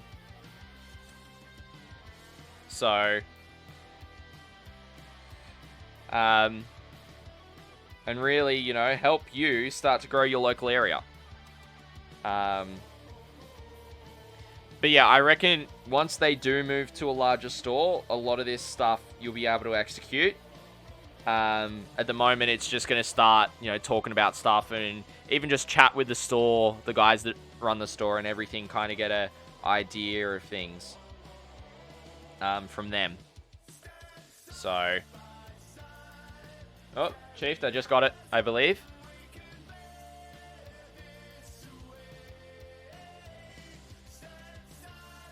Oh, Chief, yeah, no, you're good, you're good. We can chat. It's still going to be fine. They only have 3 6x4 tables at the moment, and if 8 people show up, you got to wait your turn to play. Okay. I can help with that. I've got some ideas around that. We can definitely chat, because there are ways to kind of work it out. But the store they're looking at moving to looks like it's 4 times the size, and they're going to be putting on permanent Warhammer tables. Good, good. That's going to be really good. I want to get you some resources. I want to help you out with this. Because I want you to get your community up and off the ground. Radical Bad, do you think I should get in the habit of edge highlighting my models for armies? I edge highlighted the entire Vanguard box, and it looks really intense on the table for just infantry. It's really down to personal preference, Radically Bad. Personally, like you'll see on my Necrons, I don't really do edge highlighting.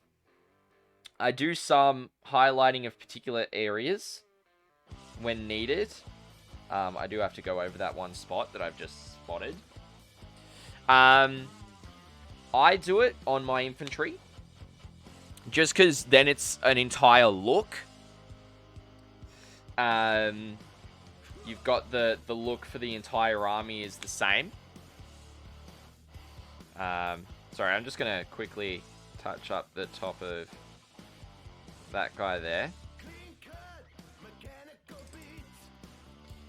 Too easy game on Steve. Thanks for hanging out. Will do. Thanks for hanging out with us today, mate. I'll catch you soon. Chief is right. I do enjoy my edge highlighting. So it really depends, radically. Like, Marines are really good for edge highlighting. There are some armies that it just does not work on. So really it's down to the style of painting you want to do. So if you want to pursue that edge highlighting, you'll do, like, keep on going with it, and have that as the army look. But if you want to work on another army and that's not the route you want to take, like, I don't want to do edge highlighting on my Necrons, right? So I really just want to enjoy painting them. Okay. Posted in the Discord for the War on Grey Plastic. Okay, let's have a look.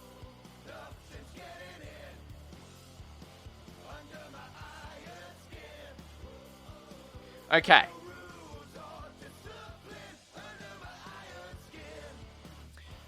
So visually, I think you've gone 2 kind of routes. Like, if it's quicker to do the guy on the left, as I'm looking at it, so the one that's just got the darker stuff with no edge highlighting, if you find that quicker to paint, and just to get it to a table's top standard, go for that. If you're wanting to have more of a fully painted army on the table quicker. If you're not so worried about that, then I would say spend more time and get the edge highlighting done. Just because it does look quite nice. Now remember, if you get the entire army done to tabletop standard like your left, and you decide, well, actually I want to go back and do all the edge highlighting, then you can go back and do it. The way I'm doing it with my stuff is that I'm offsetting it. So I'll do one unit where I'm painting from scratch, from base coats or what have you. And then I've got another unit where I'm going back to do edge highlighting on. So, really, I'm balancing it that way, and that's one way you could do it in the future, is just balance it to where, okay, I'm going to work on 5 new models, get it to the tabletop standard, and then I'm going to work on these 5 and do all the edge highlighting. And, you know, as you get through these, the 5 that you've got up from scratch, you go, I've got all the base coats done, let's do one edge highlighting model. I got all the washers done, I'm going to do an edge highlighting model. And just kind of continue to do that as well, is one way you could do it. Valid Dweller, I super agree here. I paint everything to where I'm not embarrassed to play with it, then try and go back, polish off the priority models. That should look cool. Yeah, that's another option as well. You know, doing that extra stuff for your HQs and everything, too. Now, I did forget that the Stream Raiders timer is not up on this scene. So I'm going to just quickly pull up Stream Raiders. We've got 4 minutes for it. So we're just going to chat for a bit. I'm not going to start any new hobby progress on these guys, but just going to have a good old yarn with you lot. So yeah. Burp Dragon, yeah, I'm kind of in that boat. I need to go back through all my guys and add a little bit more to them. Yeah, and you can do that over time. Just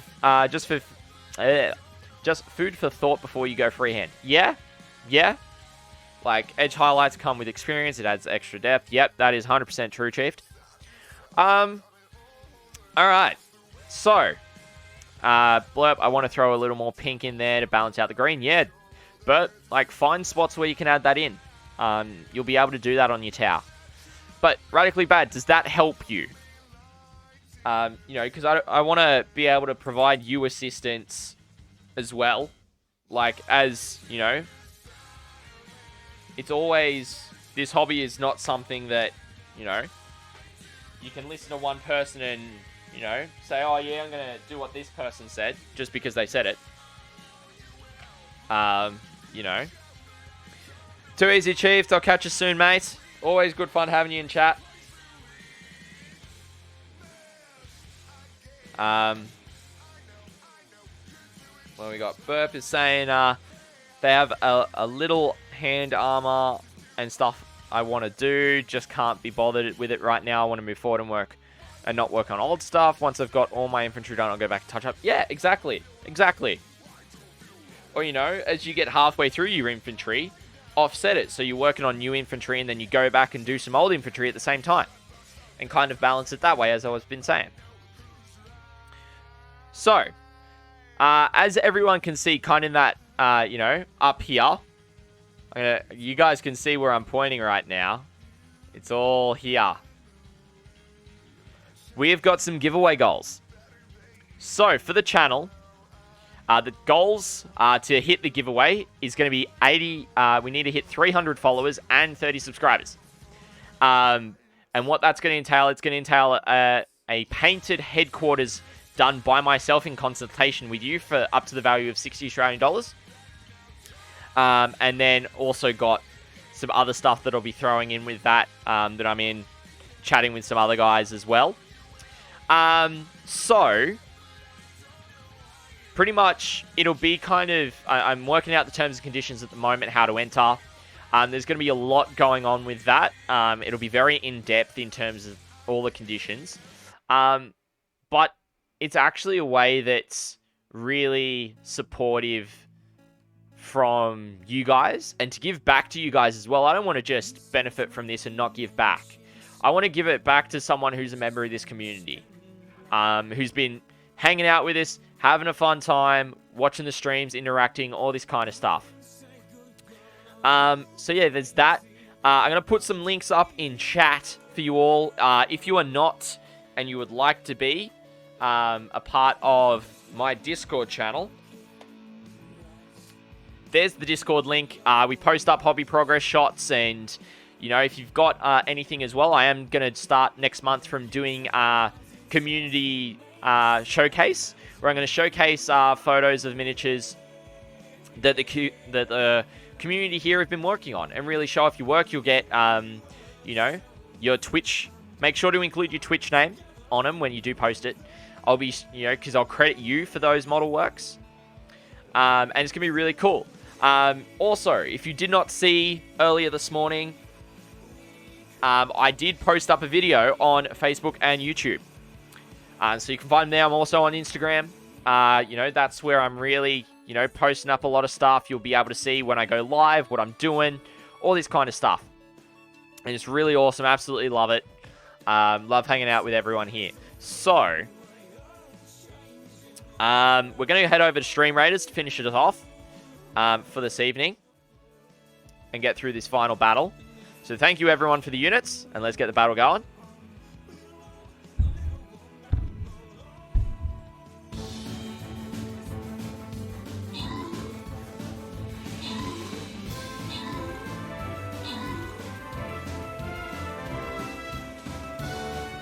Alrighty, and we have won. Can we get some hypes in chat, ladies and gentlemen? Hey, 10Freg, how's it going? We're just about to wrap up stream, mate. Sorry about that. Game on Steve and Valley Dweller, congratulations. But 10Freg, did you see the video? Did you see it? Alrighty, and that is it for Stream Raiders this evening, ladies and gentlemen. So yeah, up on the socials in the chat, you'll be able to head over to Facebook or YouTube and, watch the video. 10Freg's quoted in it, who's just popped into chat in terms of, it's a game highlights video from Tuesday night's fight.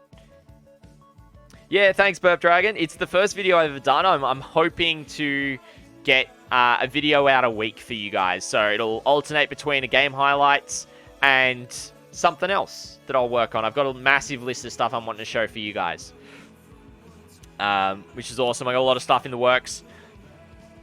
So I'm going to let you know about what's happening next week just quickly. Next Tuesday night from 7 p.m. Australian Eastern Daylight Savings Time, we're going to have Hobby Night. I'm going to make it Community Hobby Night as well. So if you are a part of the Discord and you want to jump on a call with me, drop me a direct message via Discord. You've got to be a follower of the channel and a part of the Discord to be a part of it. It's open to the first 3 people that drop me a DM. And then after that, I'll create a wait list. And if people rotate out, then we can pull other people in. It's really a way that I'm going to be able to hang out with you guys, and actually have a voice conversation with you. And I really want to do this and hang out and do some dedicated hobby time with you all. Then, next Friday night, not sure about if we're going to stream or not. We'll see how we go. Too easy, 10Freg. Have a good one, mate. We might be streaming. We might do a bit of a tournament hype stream. Just a short one, maybe an hour, maybe hour and a half. We'll see how we go. Still got to figure that out, though. But definitely, Saturday and Sunday next week, we will be at CoastCon, a 2,000-point 5-round grand tournament for the ITC. It's very much a beer and pretzels event. It's going to be absolutely great. Burp Dragon, I've also got stuff for that in the works. Don't stress. With Tabletop Simulator. And so, yeah, we're going to be there all weekend commentating. I'll be commentating the live games. It's going to be absolutely awesome. I got 30 players for it. So, yeah, if you're hanging out in chat and you haven't, and you're enjoying the content and you want to get the notification as to when I'm going live and everything, make sure to drop a follow and hit that notifications bell on there as well. Also, if you follow on the socials as well that 10Freg put up on the Instagram, Facebook, YouTube, follow me on Facebook and Instagram and subscribe on YouTube and like the page on Facebook and all that kind of stuff. You'll be able to keep apprised as well as being a part of the Discord. I absolutely spam the living crap out of all of them, making sure you guys know exactly what's happening, when it's happening, when I'm going live and everything. So, also donations, bits, subs, all that kind of stuff is really appreciated, but not expected whatsoever from you guys. Also, Prime Gaming subs are a thing. If you have Twitch Prime, you can subscribe to a channel for free. Just as a reminder, not any pressure at all from me for you to do that to my channel. I just love you guys choosing to come and hang out with me on your Saturdays. But for now, that's going to be me. We're not going to go raid anyone because I don't have time to hang out and chat with them, unfortunately. So that's going to be it for the stream. I appreciate you guys coming and hanging out with me. But I will catch you all next Tuesday night from 7 p.m. Australian Eastern Daylight Savings Time. I've been Scotty D49, and I will catch you then.